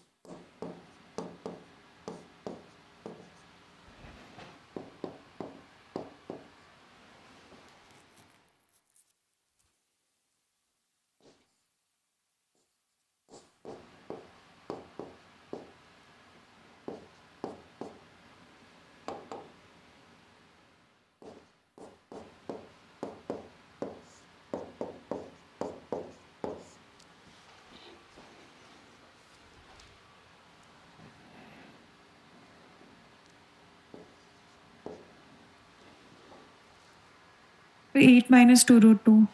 बिल्कुल।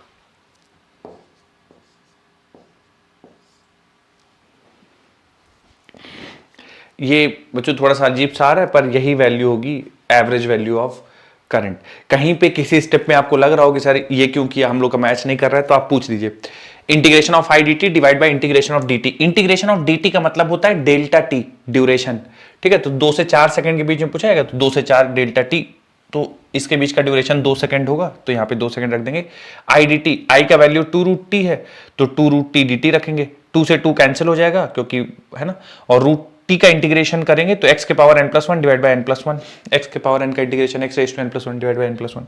अपर लिमिट रख देंगे और लोअर लिमिट रख देंगे, है ना, और सिंप्लीफाई कर देंगे, तो 2/3 8 माइनस 2 रूट 2, इतना एवरेज वैल्यू ऑफ करंट आ जाएगा। चलिए, जिनका मैच कर गया बच्चों, हाँ बोलिए।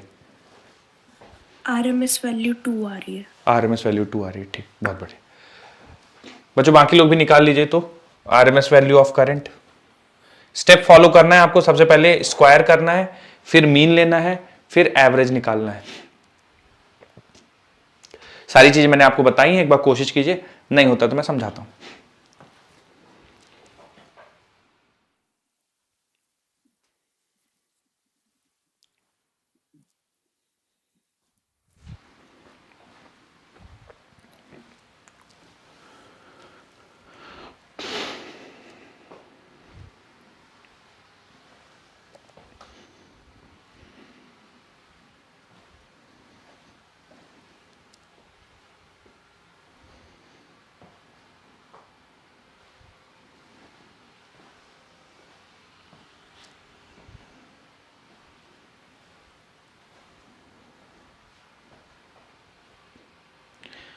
आई, तो बच्चों देखिए, इसमें सबसे पहले स्क्वायर करेंगे, तो स्क्वायर जब करेंगे आई स्क्वायर तो बन जाएगा 2 का स्क्वायर 4 और रूट टी का स्क्वायर टी बन जाएगा।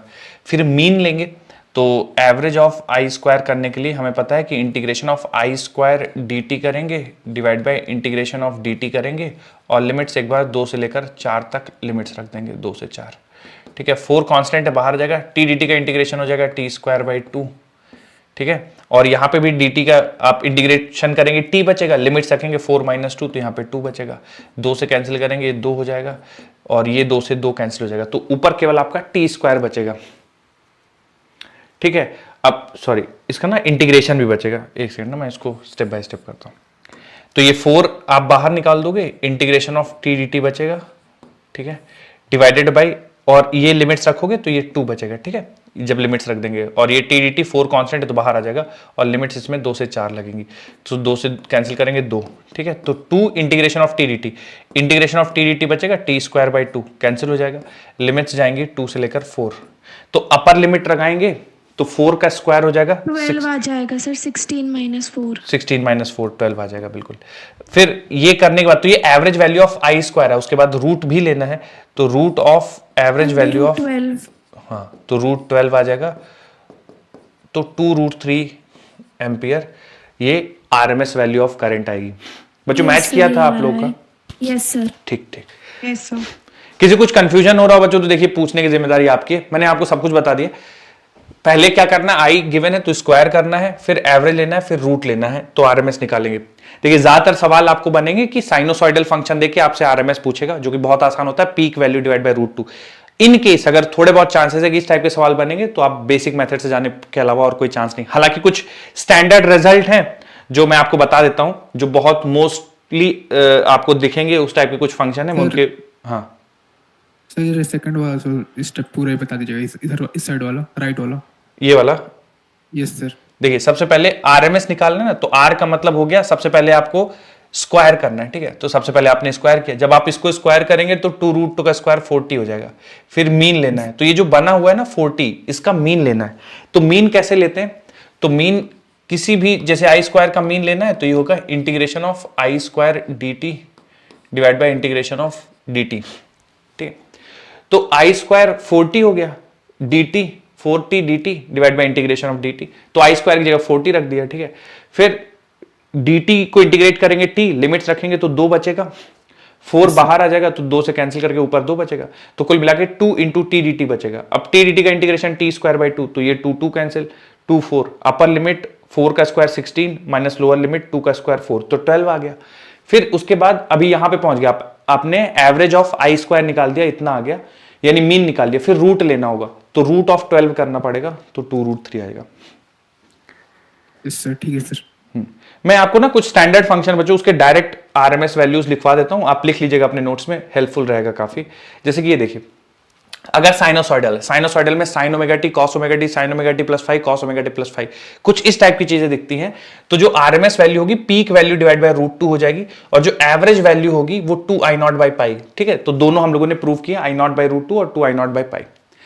हाफ का क्या मतलब बच्चों की, देखिए जो एवरेज वैल्यू है ना, उसका हाफ साइकिल का सेंस बनता है, क्योंकि अगर आप पूरे साइकिल ले लेंगे तो 0 हो जाएगा, क्योंकि जितना पॉजिटिव उतना निगेटिव, तो फुल साइकिल के लिए 0 हो जाएगी, हाफ साइकिल के लिए 2I0/π।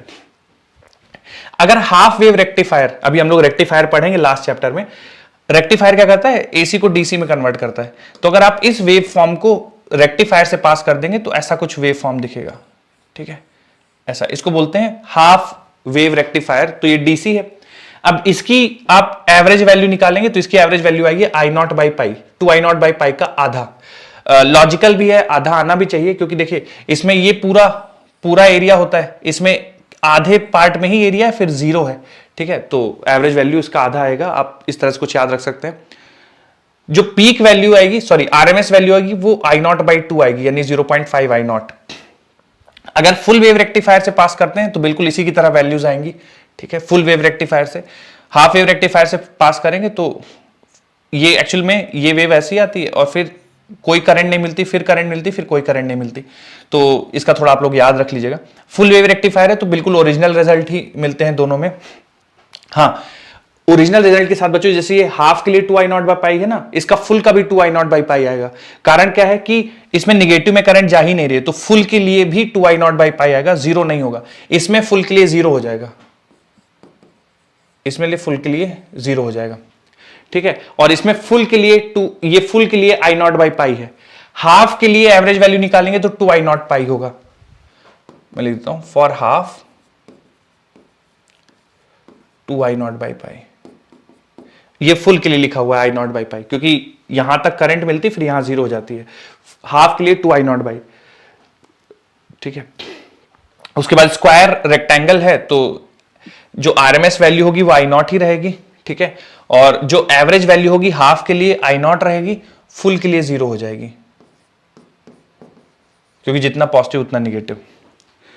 सॉ टूथ वेव क्योंकि बोलते हैं, क्योंकि ये जैसे आप बच्चों को अपने देखा होगा सॉ को, तो उसके जो ऐसा कुछ स्ट्रक्चर दिखता है ना जिससे हम लोग लकड़ी कुछ काटते हैं ना, तो उसी लिए इसको सॉ टूथ बोलते हैं। तो इसमें भी अगर आप निकालेंगे तो RMS value I naught by root 3, देखिए प्रूव कर सकते हैं पर हमें डायरेक्ट आप रिजल्ट याद कर लीजिए, I naught by root 3। Average value या मीन वैल्यू हाफ के लिए आई नॉट बाई 2 होगा, हाफ के लिए मतलब 0 से लेकर यहां तक के लिए ये हाफ कहलाएगा, ठीक है।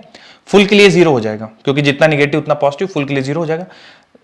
हाफ के लिए आई नॉट बाई 2, 0 फॉर फुल, ठीक है। अब यही क्यों वेव फॉर्म लिए गए, क्योंकि ये मोस्ट अकरिंग है ना, सवाल पूछेंगे तो आपको इन्हीं में से फॉर्म में से कोई कुछ दे देगा, तो याद रख लीजिएगा। देखिए ये जो लास्ट वाले हैं इनको तो आप डेराइव करके निकाल भी सकते हैं ऑन द स्पॉट, थोड़ा बहुत कैलकुलेशन करके। ये ऊपर के जो है इनमें काफी टाइम लग जाएगा कैलकुलेशन में, तो आप इसको सीधा सीधा याद रख लीजिएगा।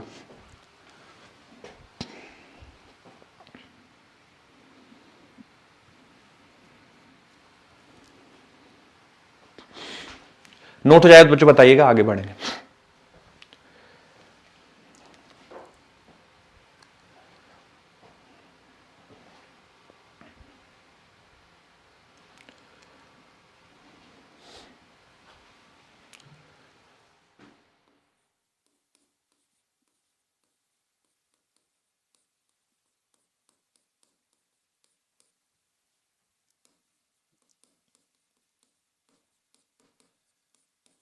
लिखते रहिए बच्चों, और थोड़ा सोच के मुझे आंसर भी करिएगा। एक चीज मैं सवाल आप लोग के लिए पूछ लेता हूं कि हम लोग यही वाले फॉर्म क्यों पढ़ रहे हैं, साइन कॉस के ही फॉर्म क्यों पढ़ रहे हैं?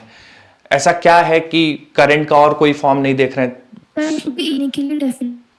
बताइए बताइए। हाँ, यही क्यों पढ़ रहे हैं? निकल गए हाँ हाँ बोलिए सर, क्योंकि इन्हीं फंक्शन के लिए ना हर वैल्यू जो है वोल्टेज के लिए और करंट के लिए डेफिनेट फिक्स रहेगी, डेफिनाइट रहेगी। ओके, ठीक है ठीक है। और बच्चों को ये ऐड करना चाहेंगे कि यही दोनों फॉर्म क्यों पढ़ रहे हैं, मतलब साइन और कॉस, साइनोसॉइडल फॉर्म ही क्यों करंट वोल्टेज का पढ़ रहे हैं? कोई ऐसा क्यों नहीं ले लेते 4 रूट टी या 2 रूट टी, कुछ रैंडम फंक्शन, यही क्यों साइनोसॉइडल ही क्यों करंट और वोल्टेज का पढ़ रहे हैं? तो ठीक है, एक तो ये है कि सर डेफिनेट रहता है, पीरियोडिक रहता है, ठीक है। और कुछ ये वाला, ये सॉ टूथ फॉर्म और ये स्क्वायर रेक्टेंगल फॉर्म, ये जनरली हम लोग क्यों नहीं पढ़ते, यही दोनों क्यों पढ़ते रहते हैं? बल्कि ये दोनों तो थोड़ा सा आसान भी होगा, पर ये तो मुश्किल है थोड़ा सा कंपेरेटिवली। तो क्यों हम लोग साइनोसॉइडल फंक्शन पढ़ते हैं? देखिए बच्चों, आपने कल एसी जनरेटर देखा था, तो एसी जनरेटर से जो, अगर आप लोगों को याद हो तो इंड्यूस्ड ईएमएफ की जो वैल्यू आ रही थी, बच्चों को बताएगा कितना वैल्यू आ रहा था इंड्यूस्ड ईएमएफ का? NBA omega cos omega T, NBA omega cos omega T, बिल्कुल ठीक है, ये आ रहा था। तो अब हम जो करंट घरों में यूज करते हैं, ठीक है, वो ऑल्टरनेटिंग करंट एसी जनरेटर से ही तो प्रोड्यूस होती है, और जैसे कल आपको बताया गया था एग्जैक्टली वैसे ही प्रोड्यूस होती है। रोटेशन ऑफ आर्मेचर हम लोग टरबाइन से कनेक्ट करके उसको रोटेट करते हैं, ठीक है। तो जो ऑल्टरनेटिंग जनरेटर है, एसी जनरेटर है, वो इसी फॉर्म में इंड्यूस्ड ईएमएफ प्रोड्यूस करता है, इसी फॉर्म में इंड्यूस करंट आती है। इसीलिए जो हम लोग घरों में यूज करते हैं वो इसी फॉर्म में यूज करते हैं, इसीलिए इसी के बारे में बहुत डिटेल में पढ़ते हैं सारी चीजें, ठीक है। बाकी ये भी एसी है, ये भी एसी है, ठीक है, ये भी एसी है, पर इसी तरह का पढ़ना है क्योंकि इसी तरह की हम लोग वेव फॉर्म प्रोड्यूस करते हैं, इसलिए इस तरह के पढ़ते हैं। लिख लिया क्या बच्चों ये सब? Yes sir. ठीक, अगली हेडिंग डालिए। सर रुक जाइए। ओके, जो लोग लिख चुके हैं बच्चों अगली हेडिंग डालिए। प्योर रेजिस्टिव सर्किट, अगली हेडिंग पड़ जाएगी pure resistive circuit.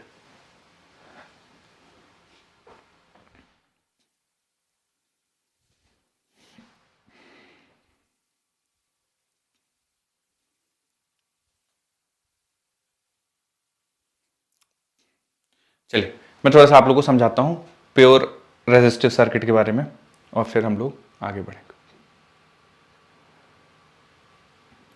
Pure resistive circuit का क्या मतलब है कि आपने एक रेजिस्टेंस लिया है, ठीक है, एक रेजिस्टेंस लिया है कुछ इस तरह से, और इसको कनेक्ट कर दिया है एक ऑल्टरनेटिंग सोर्स से। पहले भी हम लोगों ने प्योर रेजिस्टिव पढ़ रखा है, पर पहले रेजिस्टेंस को कनेक्ट कर रहे थे डीसी सोर्स से, अब रेजिस्टेंस को कनेक्ट कर रहे हैं ऑल्टरनेटिंग सोर्स से। ठीक है, तो मान लीजिए रेजिस्टेंस आर है और ये ऑल्टरनेटिंग सोर्स है, और इसका जो इंड्यूस्ड ईएमएफ है मैं उसको लिख देता हूं ई नॉट साइन ओमेगा टी। ठीक है, या आप वोल्टेज को V बराबर V naught sine omega T, जैसा आप कंफर्टेबल हो, मैं ज्यादा हम लोग फेमिलियर हैं V से, V ही यूज करते हैं, तो V बराबर V naught sine omega T. ये ऑल्टरनेटिंग सोर्स है, यहाँ पे AC जनरेटर लगा है जो इस तरह का वोल्टेज प्रोड्यूस कर रहा है। ठीक है, तो अकॉर्डिंग टू ओम्स लॉ जो करंट प्रोड्यूस होगी वो I बराबर V बाय आर। ठीक है, तो वोल्टेज हम लोग लगा रखा है V naught sine omega T, resistance की वैल्यू है R, डिवाइड कर देंगे तो ये बराबर आ जाएगा V naught by R into sine omega T. तो जो करंट फ्लो करेगी सर्किट में उसकी वैल्यू हो जाएगी V naught by R sine omega T. जो ये V नॉट बाई आर है इसकी जगह I नॉट लिख देता हूं, तो current flowing in the circuit I naught sine omega T होगी। तो जिस हिसाब का आप वोल्टेज लगाएंगे, ठीक है, तो peak value divided by resistance वो पीक वैल्यू ऑफ करंट हो जाएगी इनटू साइन ओमेगा टी। अगर आप करंट का फेज और वोल्टेज का फेज नोटिस करें, ठीक है, तो करंट का फेज है ओमेगा टी, वोल्टेज का फेज भी है ओमेगा टी। तो बच्चों दोनों में कोई फेज डिफरेंस दिख रहा है क्या? Is there any phase difference between current and voltage? No sir. No. तो for purely resistive circuit phase difference between current and voltage it is always zero. ये ध्यान रखिएगा, बहुत बार सवाल में पूछेगा। तो करंट की value V naught by R, phase difference between current and voltage it is zero. अब बच्चों मैं आपसे यहां पे पूछ देता हूं कि आरएमएस वैल्यू ऑफ करंट कितनी होगी? तो पीक वैल्यू जो भी करंट होगी उसको डिवाइड बाय रूट टू कर, आई नॉट बाई रूट टू, ये आरएमएस वैल्यू ऑफ करंट हो जाएगी। ठीक है, ग्राफ देख लेते हैं। तो दोनों के ग्राफ बच्चों एग्जैक्टली सेम आएंगे, थोड़ा बहुत वोल्टेज मतलब वैल्यूज में डिफरेंस आएगा। तो अगर वोल्टेज वर्सेस टाइम ग्राफ आपको कुछ इस तरह से दिखेगा, तो करंट वर्सेस टाइम ग्राफ देखते हैं।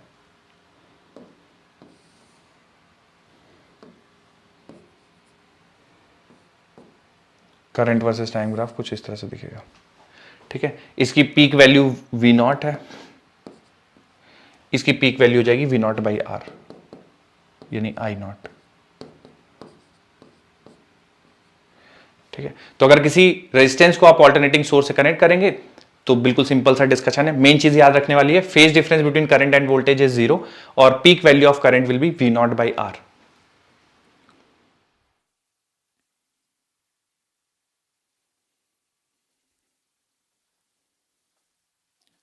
लिख लीजिएगा बच्चों, तो बताइएगा, सवाल करेंगे इस पे।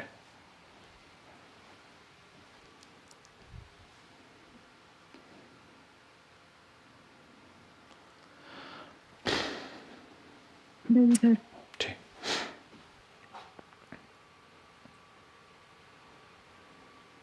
Done sir. ठीक बच्चों, एक सवाल कराता हूं मैं आपको। सर अभी नहीं हुआ। लिखिए लिखिए लिखिए सर रुक जाइए। लिखिए।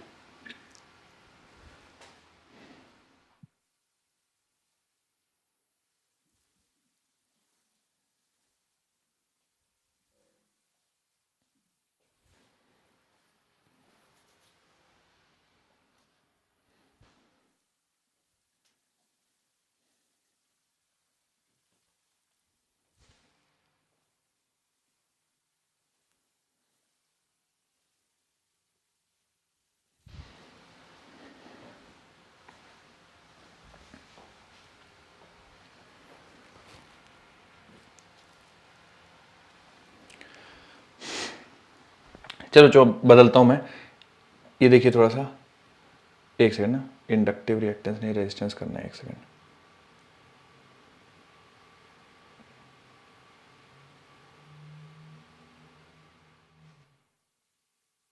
ठीक, बिल्कुल आसान सा सवाल है बच्चों, बस प्रैक्टिस के लिए कि आप लोगों को पता हो जाए बस।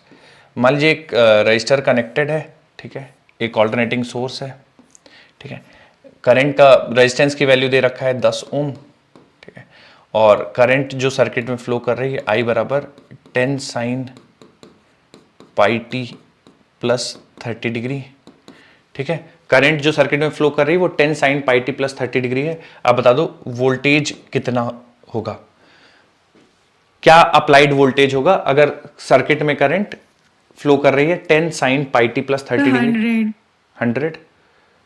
ओके, पूरा पूरा बताइए। 100, ठीक है, पीक वैल्यू 100 हो जाएगी, एकदम सही है। तो आपको यहाँ पे देखिए ना, वोल्टेज का जब आप आंसर करेंगे तो देखिए कुछ चीजें आपको ध्यान रखनी है। एक तो वी नॉट साइन और फिर ये ब्रैकेट के अंदर।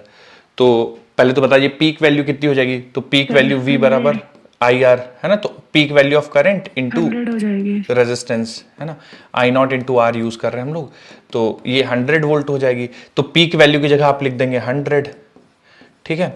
फिर अब देखिए ब्रैकेट के अंदर क्या लिखा जाएगा, बच्चों बताएंगे, कोई मदद करेंगे ब्रैकेट के अंदर? T plus 30 pi T plus pi by 6 pi T plus pi by 6 यानी 30 डिग्री, बिल्कुल सही है। क्यों यही क्यों फेज रख देंगे बच्चों यहाँ पे, क्यों ऐसा क्यों कर रहे हैं? सेम फेज में रहते हैं। फेज डिफरेंस 0 डिग्री का होता है। हाँ, phase difference between current and voltage is 0, तो जो करंट का फेज होगा वही वोल्टेज का फेज होगा, इस वजह से सेम फेज रखेंगे, ठीक है। तो हो सकता है आपको सवाल में वोल्टेज दे दे, करंट पूछ दे, तो करंट और वोल्टेज के बीच में कोई फेज नहीं रहेगा, कोई भी फेज का डिफरेंस नहीं रहेगा in purely resistive circuit. Purely capacitive circuit, purely inductive circuit, चीजें बिल्कुल अलग होंगी। तो कैसे डिफरेंट होती हैं वो हम लोग सीखेंगे। तो प्योरली रेजिस्टिव सर्किट के अंदर ध्यान रखिएगा, करंट और वोल्टेज के बीच में किसी भी तरह का फेज डिफरेंस नहीं रहेगा, ठीक है। अगली हेडिंग डालिए, प्योरली कैपेसिटिव सर्किट। ये प्योरली रेजिस्टिव था, अगली हेडिंग डाल दीजिए प्योरली कैपेसिटिव।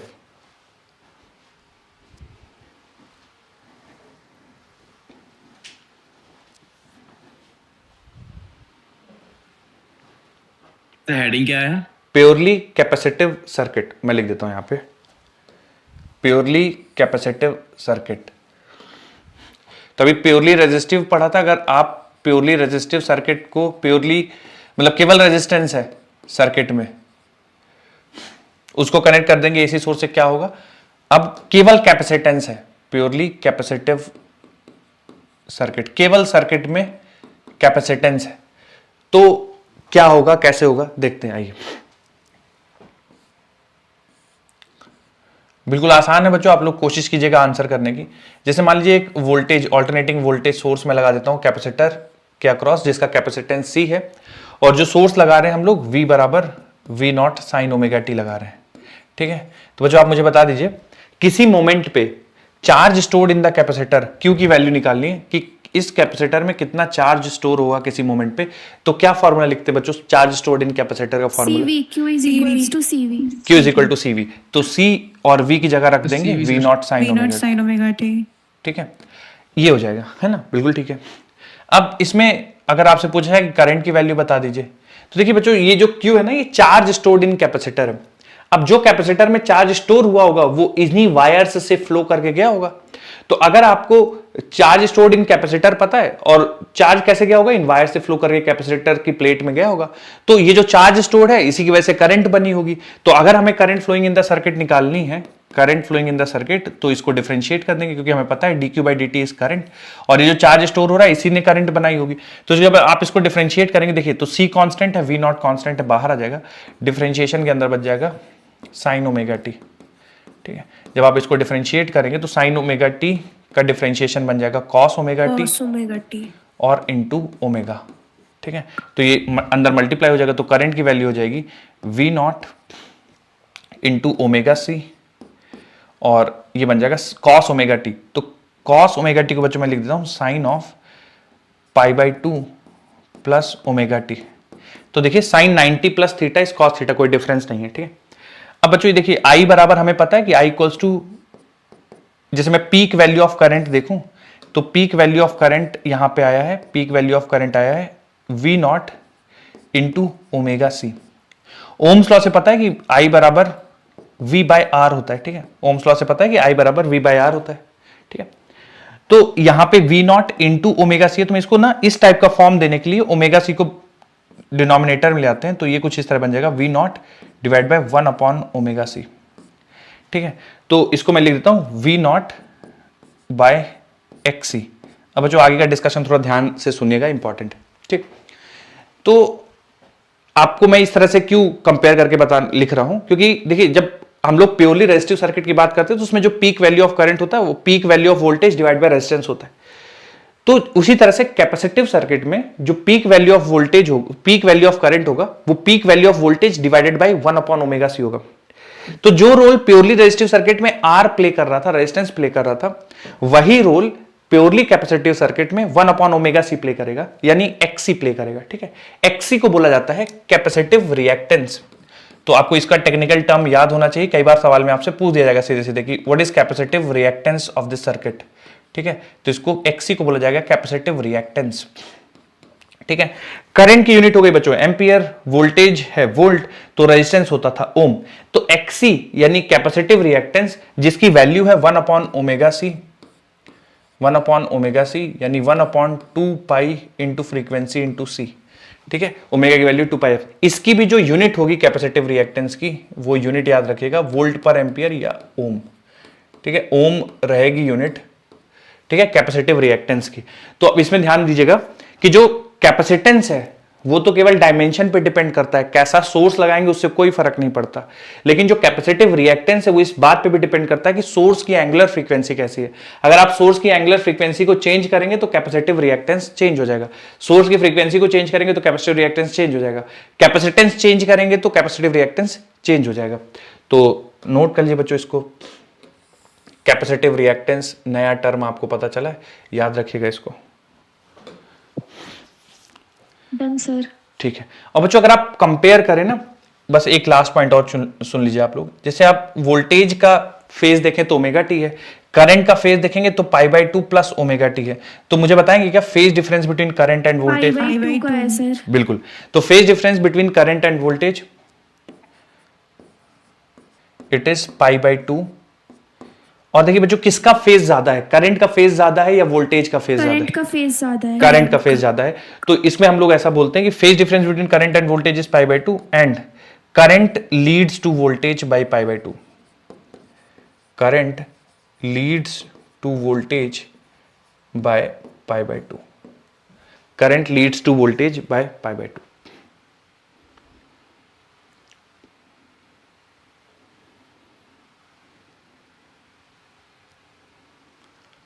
हो गया सर। ठीक, मैं इस पे एक सवाल कराता हूं, आप लोग नोट कर लीजिए। तो प्योरली कैपेसिटिव सर्किट में याद रखने वाली चीजें, एक तो कैपेसिटिव रिएक्टेंस बहुत इंपॉर्टेंट है 1 अपॉन ओमेगा सी, दूसरा phase difference between current and voltage is pi by 2 and current leads to voltage, ये ध्यान रखिएगा। इंडक्टर में एग्जैक्टली उल्टा हो जाएगा, वोल्टेज लीड करेगा। तो इसमें ध्यान रखिएगा बच्चों, जैसे मैं ध्यान रखता हूं कि C for capacitor and C for current, तो कैपेसिटर में करंट लीड करती है, रेजिस्टेंस में तो दोनों के बीच में कोई फेज डिफरेंस नहीं है, कोई लीड नहीं करेगा, कोई लैग नहीं करेगा। पर C for capacitor, C for current, तो कैपेसिटर केस में करंट लीड करेगी बाय पाई बाय 2। वो जो सवाल लगाऊं अगला, नो सर अभी अभी नहीं। लिखे लिखे रुक जाइए।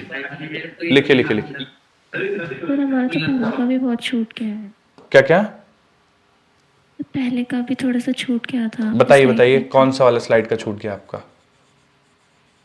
2-3 स्लाइड का। ओके,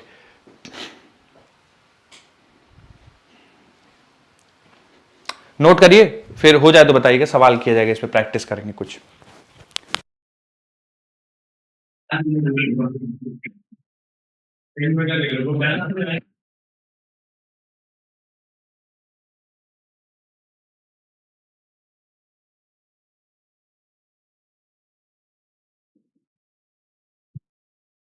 हो गया सर।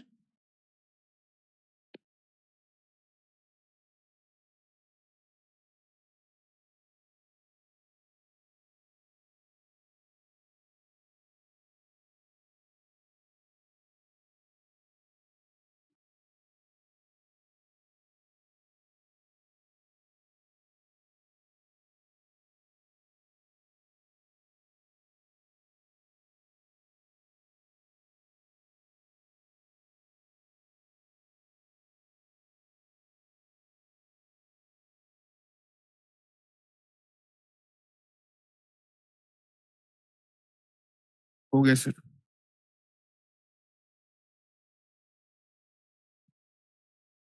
आवाज नहीं आ रही है सर, आवाज नहीं आ रही है। हाँ, मैं कह रहा था कि टैगिंग देख के आप घबराइएगा नहीं, आप आराम से करिए, नहीं होगा कोई बात नहीं, मैं समझाऊंगा। पहला सवाल है, पर जितना हम लोगों ने अंडरस्टैंडिंग डेवलप की उसके आधार पे हो जाना चाहिए, नहीं होगा तो बिल्कुल घबराना नहीं है। Maximum value of current in the circuit पूछ दिया गया है आपसे, तो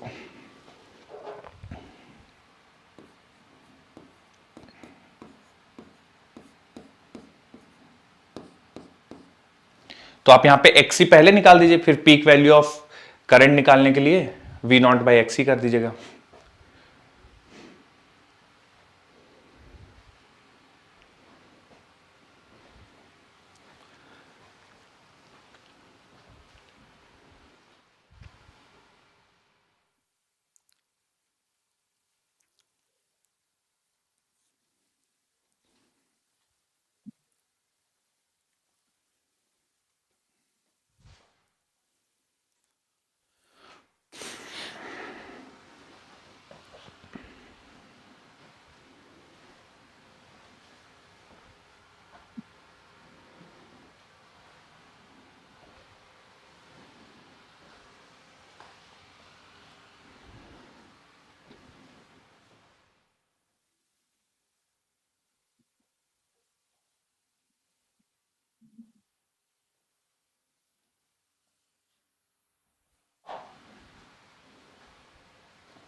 बच्चों इसमें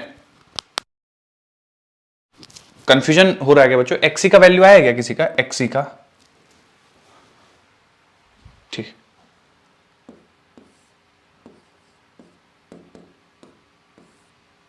सर पाई की वैल्यू यहाँ पे क्या रखें? पाई की वैल्यू 22/7 रख के देखो, कुछ कैंसिल हो रहा है क्या? तो 22 सर बाई अप्रोक्स ए आ रहा है फिर तो। अप्रॉक्स आ रहा है, ठीक है।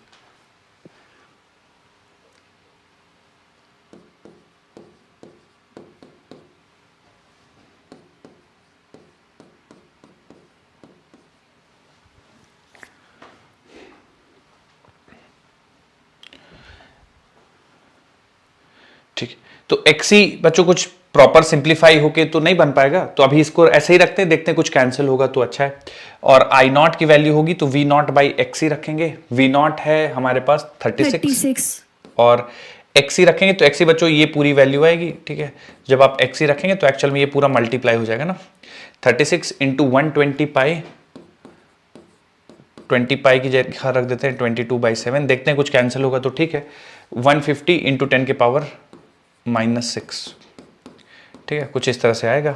अब इसको पूरी चीज को आपको सिंप्लीफाई करना है तो सर पूरा कैलकुलेट करके 2.0365 ऐसे आ रहा है। ओके, तो वही इतना करंट हो जाएगा 2.03, तो 2 एम्पियर करंट हो जाएगा, ठीक है। The maximum value of the current in the circuit is approximately equal to 2 ampere. तो ये कुछ बच्चों आपको इस तरह से बनेगा, तो 1/ω/c इतने ओम कैपेसिटिव रिएक्टेंस हो जाएगा और फिर आपको वैल्यू सब्स्टिट्यूट करके निकालना पड़ेगा सिंप्लीफाई करके।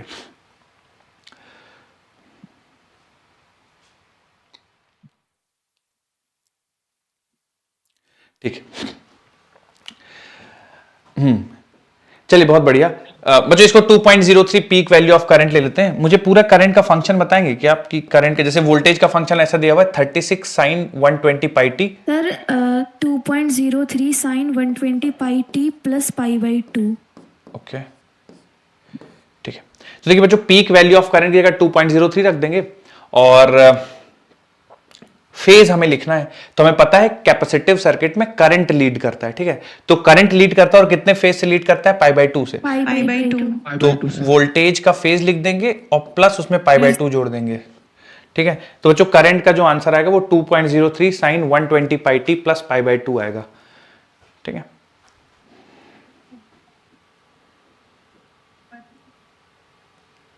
एक और सवाल करते बच्चों, ठीक है। किसी कुछ डाउट हो तो पूछ लीजिए, इसी सेम ऐसा ही एक और सवाल करते हैं, ठीक है।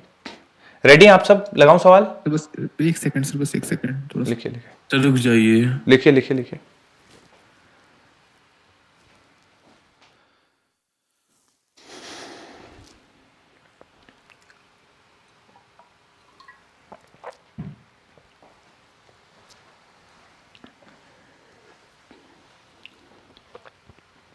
हो गया सर। ठीक, सेम सेम कॉन्सेप्ट पे एक और सवाल, आइए। सर नहीं हुआ है। Okay,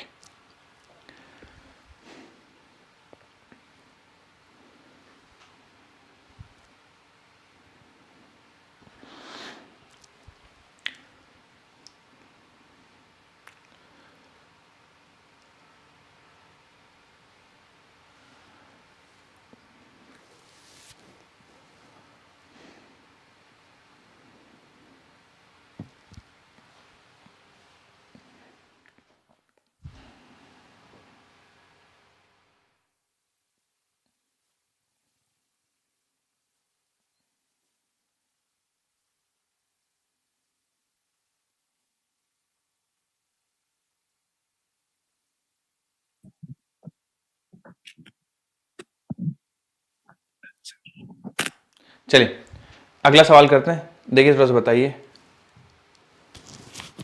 50 microfarad capacitor is connected to 110 volt 60 hertz AC supply, determine the IRMS of the current in the circuit. तो बच्चों देखिए, अगर आपको सवाल में कुछ नहीं बताया, केवल ऐसे दे दिया है, अब हमें कैसे पता चलेगा कि ये पीक वैल्यू है या RMS वैल्यू है? तो बाय डिफॉल्ट आपको RMS लेना है। अगर सवाल में कुछ नहीं बोला गया है तो बाय डिफॉल्ट आप RMS वैल्यू लेंगे, ठीक है। तो एक 50 माइक्रोफैरेड का कैपेसिटर है, उसको 110 वोल्ट से कनेक्ट कर दिया गया है, 60 हर्ट्ज उसकी सप्लाई है। तो बताइए RMS value of the current in the circuit कितना होगा? सिंप्लीफाई करिए बच्चों और आंसर बताइए।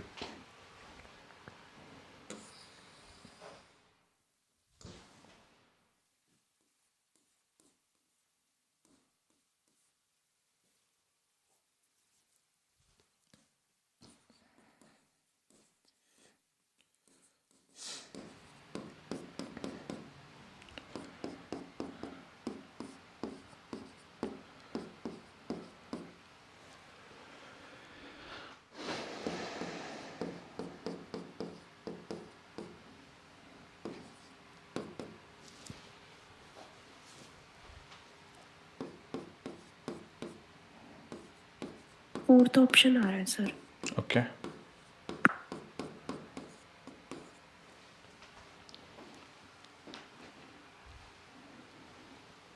फिर डी आ रहा है, तो फोर्थ ऑप्शन आ रहा है। फोर्थ ऑप्शन आ रहा है। अच्छा, बहुत क्लोज वैल्यू है ना बी और डी। अप्रोक्सीमेशन एग्जैक्ट करना पड़ेगा बच्चों, क्योंकि दो ऑप्शन बहुत ज्यादा पास हैं, 2.1 और 2.07 आ रहा है, तो वो अप्रोक्सीमेटली 2.1। ओके ठीक है, सर डी ऑप्शन। ठीक बच्चों, बाकी बनेगा आपका एक्सप्रेशन ऐसा है ना, थोड़ा सा कैलकुलेशन होगा इसमें, पर इस तरह से आप सिंप्लीफाई करेंगे। अब दो ऑप्शन बहुत क्लोज है तो आपको पूरा करना पड़ेगा। 2.1 एम्पियर बता रहे हैं, ऐसा चेक कर लीजिए आप लोग भी।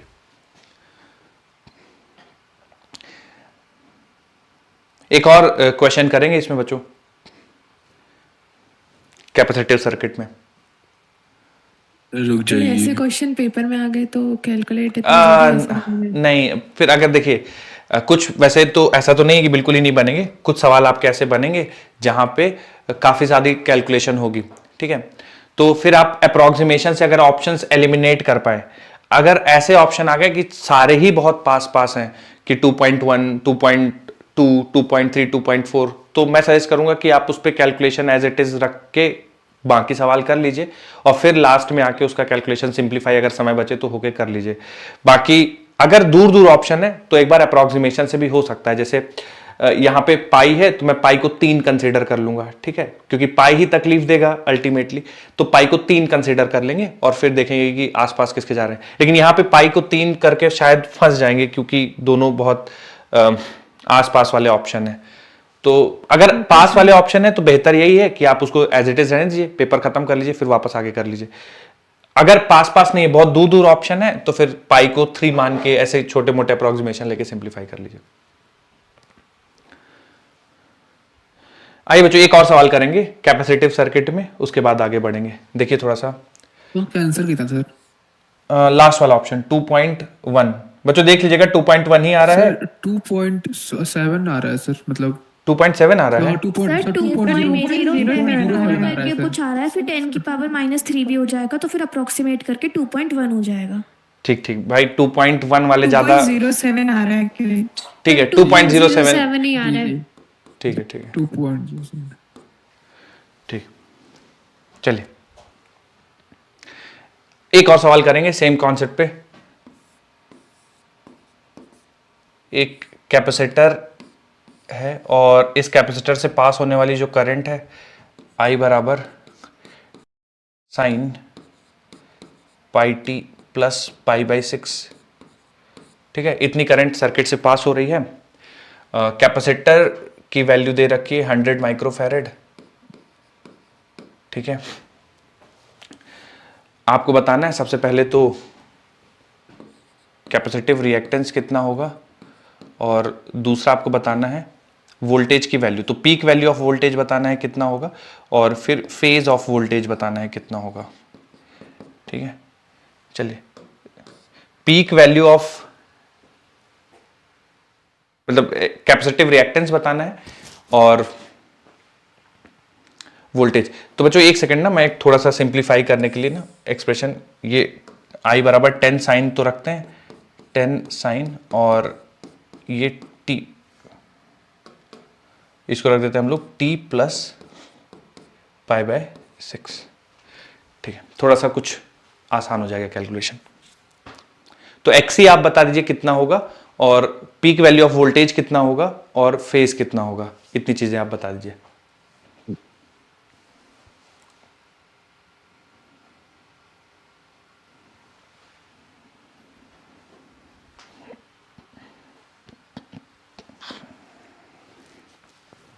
तो XC जो है वो 10 की पावर 4 आ रहा है एंड V0 इज 10 की पावर 5।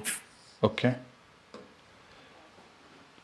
सर एक्सी 10 की पावर -4 ओके, और V0 10 की पावर 5। ठीक है। तो बच्चों XC के लिए ना हम लोग 1/ωc वाला फॉर्मूला यूज करेंगे। तो 1/ω का वैल्यू देखिए कोफिशिएंट ऑफ T1 है, 4 हो जाएगा सर। और C देखिए कैपेसिटेंस 100 इंटू माइक्रोफैरेड है, तो 10 की पावर -6। तो देखिए इन दोनों को मल्टीप्लाई करेंगे, 10 के -4 हो जाएगा, तो ऊपर जाएगा 10 के पावर 4 ओम।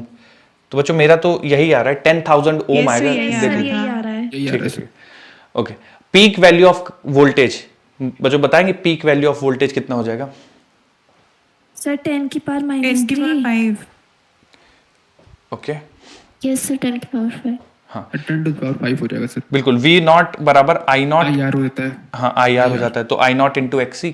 I0 की वैल्यू है 10, XC की वैल्यू है 10 के पावर 4, 10 के पावर 5, ये आ जाएगा वोल्ट, इतने voltage peak value of voltage आ जाएगा। ठीक है, फेज, फेज के बारे में बच्चों क्या कहेंगे? फेज कितना लिखा जाएगा वोल्टेज का?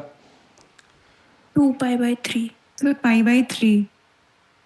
फेज का मतलब देखिए मैं बताता हूं आपको, फेज का Yes, मतलब sir, इनिशियल bye-bye. फेज नहीं, ये जो ब्रैकेट के अंदर पूरी चीज लिखी हुई है ये आएगा फेज। तो आप मुझे बताइए T प्लस π/6, ये तो हो गया करंट का फेज। अब हमें पता है कि कैपेसिटिव सर्किट में करंट लीड करती है, यानी वोल्टेज का जो फेज होगा वो करंट के फेज से π/2 कम होगा। तो ये करंट का फेज है T प्लस π/6, तो वोल्टेज के फेज के लिए बताइए मुझे प्लस π/2 लिखना चाहिए माइनस या माइनस π/2 लिखना? माइनस π/2, माइनस लिखेंगे सर, -π/2। माइनस π/2 लिखना चाहिए। ठीक है, तो जो वोल्टेज का फेज आएगा वो T, और आप कितना आ जाएगा इसको बच्चों? देखिए 2 पाई और -6 पाई, तो माइनस के बच जाएगा -π/3। 4 π/12 π/3। ठीक है, इतना बन जाएगा है ना बच्चों। 2 पाई में से 6 पाई जाएगा तो 4 पाई और डिवाइड बाय 12, तो ये बन जाएगा 2 और सर एक बार पाई XC बाय की 3। वैल्यू समझा देना, क्या कह रहे हो भाई? XC की वैल्यू समझा देना सर एक। XC बराबर आएगा ओमेगा C, तो ओमेगा की वैल्यू है सर यही आया है। कोफिशिएंट ऑफ T है ना, कोफिशिएंट ऑफ T 1 है, तो ओमेगा की वैल्यू 1 हो गया, और C है 100 माइक्रोफैरेड, तो 100 इंटू 10 के पावर -6, तो 100 इंटू 10 के पावर -6, इनको क्लब करेंगे 10 के पावर -4 होगा, ऊपर चलेगा तो 10 के +4 हो जाएगा। ठीक है, तो इतना आ जाएगा बच्चों। ये फेज की वैल्यू चेक कर लीजिएगा आप लोग, T माइनस π/3 आ रही है आप लोग? यही आया है। Yes, सर यही आया है। ठीक, तो इस तरह से प्योरली कैपेसिटिव सर्किट में इतनी चीजें बन जाएंगी। एक लास्ट चीज है बच्चों ग्राफ, वो भी मैं आपको बता देता हूं, तो नोट कर लीजिए, किसी का कुछ रह गया फिर ग्राफ करते हैं इसी पे। सर ये तो हो गया। सर बी वाला बता दीजिए। बी पार्ट, ठीक है, तो बी पार्ट में peak value, sorry C part. C part देखिए, सी पार्ट में क्या है कि हमें वोल्टेज का फेज बताना था ना, कि वोल्टेज का फेज क्या होगा। तो करंट का जो फेज है हमें पता है कैपेसिटिव सर्किट में करंट लीड करती है, और कितने फेज से लीड करती है? π/2। तो वोल्टेज का फेज लिखना होगा तो करंट के फेज में से π/2 घटा देंगे। ठीक है, क्योंकि करंट को लीड करना है, तो वोल्टेज का फेज है T प्लस π/6, उसमें से π/2 को माइनस करना पड़ेगा, क्योंकि करंट लीड करता है, वोल्टेज लैग करता है, तो करंट के फेज में से π/2 घटा देंगे। अगर वोल्टेज का फेज होता और करंट का पूछता तो π/2 जोड़ देते, क्योंकि हमें पता है कैपेसिटर में करंट लीड करता है, तो करंट अगर लीड कर रहा है तो वोल्टेज के फेज में से π/2 आपको माइनस करना पड़ेगा। तो T प्लस π/6 ये वोल्टेज का फेज है, उसमें से π/2 माइनस करना पड़ेगा, तो T माइनस π/3 वोल्टेज का फेज आ जाएगा। बच्चों ये समझ में आया ना क्यों π/2 माइनस किया? किसी को डाउट तो नहीं है ना? बताइए, ये समझ में आना चाहिए आपको। इसी टाइप की कहानी आपको इंडक्टर में भी देखने को मिलेगी। आइए ग्राफ थोड़े से प्लॉट कर लेते हैं। इसी के लिए प्योरली कैपेसिटिव सर्किट के लिए ग्राफ प्लॉट कर लेते हैं। बच्चों आप लोग थोड़ा सा मेरी मदद कीजिएगा इसमें। ग्राफ खींच रहे हैं हम लोग किसके किसके बीच में, वाई एक्सिस पे ले रहे हैं कैपेसिटिव रिएक्टेंस यानी XC और एक्स एक्सिस पे ले रहे हैं फ्रीक्वेंसी। तो मुझे यहां पे फ्रीक्वेंसी भी हो सकता है, ओमेगा भी हो सकता है, ठीक है। सेम तरीके से ग्राफ दिखेगा। तो अगर आप में से कोई बताना चाहे कैसा दिखेगा ग्राफ इसका। Sir rectangular hyperbola. Rectangular hyperbola, बिल्कुल ऐसा ग्राफ दिखेगा। यहां पे फ्रीक्वेंसी भी हो सकता है बच्चों, ओमेगा भी हो सकता है, तो दोनों के लिए सेम नेचर का ग्राफ दिखेगा, ठीक है। तो जैसा XC वर्सेस फ्रीक्वेंसी होगा वैसा ही XC वर्सेस ओमेगा होगा।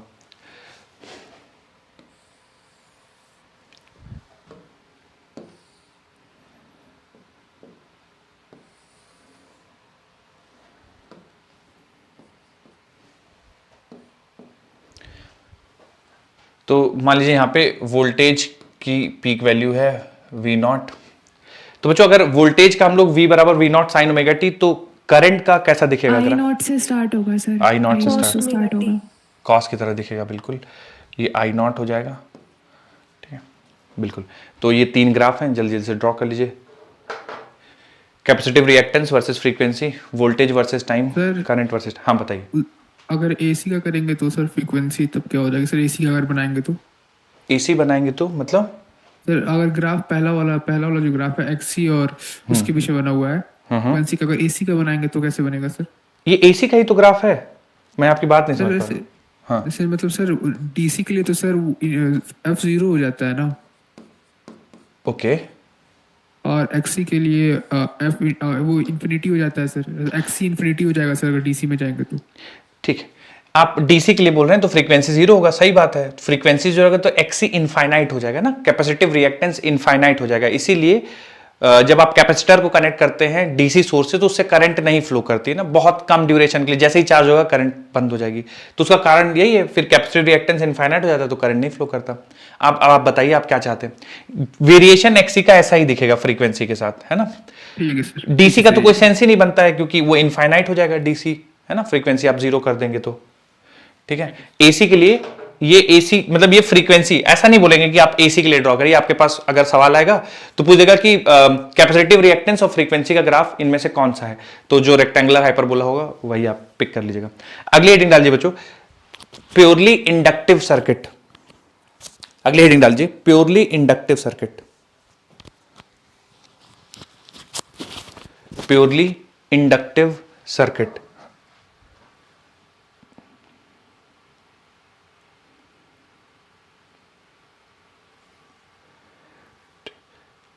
देखिए बच्चों, अभी हम लोग कैपेसिटिव सर्किट पढ़ रहे हैं, इसके बाद अभी इंडक्टिव पढ़ेंगे, है ना। अगली क्लास में इंडक्टिव पढ़ेंगे, आज नहीं पढ़ेंगे। बस छोटी छोटी कुछ चीजें आप लोगों को बता देता हूं।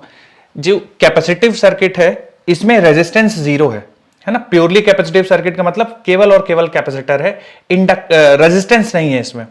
तो हम ये जो मान रहे हैं कि जो कंडक्टिंग वायर्स लगे हुए हैं ना, इनका रेजिस्टेंस 0 है।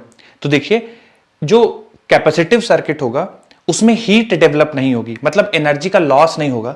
इसका मतलब जितना आप एनर्जी सप्लाई करेंगे वो सारा का सारा स्टोर हो जाएगा।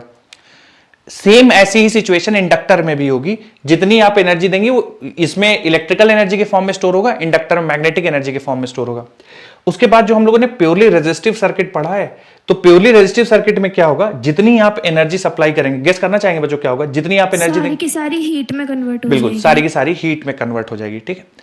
अब यहीं से वैसे तो हम लोग जब पावर एवरेज पावर फैक्टर ये सब पढ़ेंगे तो फिर से हम लोग ये डिस्कशन करेंगे।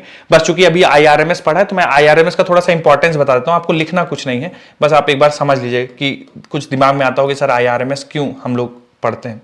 तो देखिए IRMS का ऑब्जेक्टिव ये है, जैसे कोई रजिस्टर लगा है, अब उससे करंट पास कर रही है, ठीक है, I करंट पास कर रही है और इसका रेजिस्टेंस R है, ठीक है। तो हमें इसमें निकालना है कि बताइए कितना हीट डेवलप होगा टी टाइम में।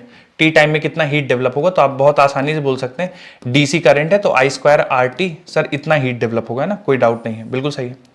लेकिन अगर मान लीजिए ये रजिस्टर है और इससे आप AC करंट पास कर रहे हैं, AC करंट पास कर रहे हैं मतलब ये जो करंट इससे पास होगी रेजिस्टेंस से, इसका टाइम के साथ चेंज हो रहा है फंक्शन, है ना। जैसे मान लीजिए I0 sin ओमेगा टी, तो 5 sin omega T, 10 sin omega T, ऐसी करंट पास कर रहे हैं और आपसे पूछ लिया जाए कि बताइए टी समय में कितनी हीट डेवलप होगी, तो टी समय में जो इसमें हीट डेवलप होगी वो हो जाएगा IRMS का square into R into T.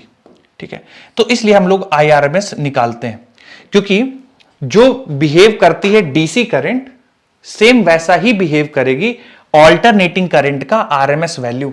तो देखिए कितना आसान हो गया, अदरवाइज आप सोचिए बहुत मुश्किल हो जाएगा, क्योंकि समय के साथ लगातार चेंज हो रही है करंट की वैल्यू, तो हर मोमेंट पे हीट जो डेवलप होगी वो भी चेंज होगी। तो हम IRMS निकाल लेते हैं, तो हमारा ये फायदा हो जाता है कि सीधे से IRMS का स्क्वायर इंटू RT कर देते हैं। ठीक है, तो ये इंपॉर्टेंस है थोड़ा IRMS का। तो जैसे वहां पे VRMS पढ़ा था, तो तुरंत काइनेटिक एनर्जी निकाल लेते हैं। तो VRMS पढ़ने से क्या फायदा होगा कि VRMS से तुरंत हम, जैसे ये डीसी सप्लाई में आई बिहेव कर रही है, वैसे ही इस एसी का RMS बिहेव करेगा, तो तुरंत हम लोग हीट निकाल लेते हैं, इसलिए RMS पढ़ना जरूरी है। चलिए आज के लिए बच्चों इतना ही रखते हैं, अगली क्लास में मिलेंगे तो इंडक्टिव सर्किट से शुरू करेंगे। धन्यवाद। शीट मैंने अपलोड करा दी है मैग्नेटिज्म की, तो आप लोग देख लीजिएगा। Bye sir. Bye bye bye sir. Bye Bye, bye sir. Bye. Thank you, sir. Thank you.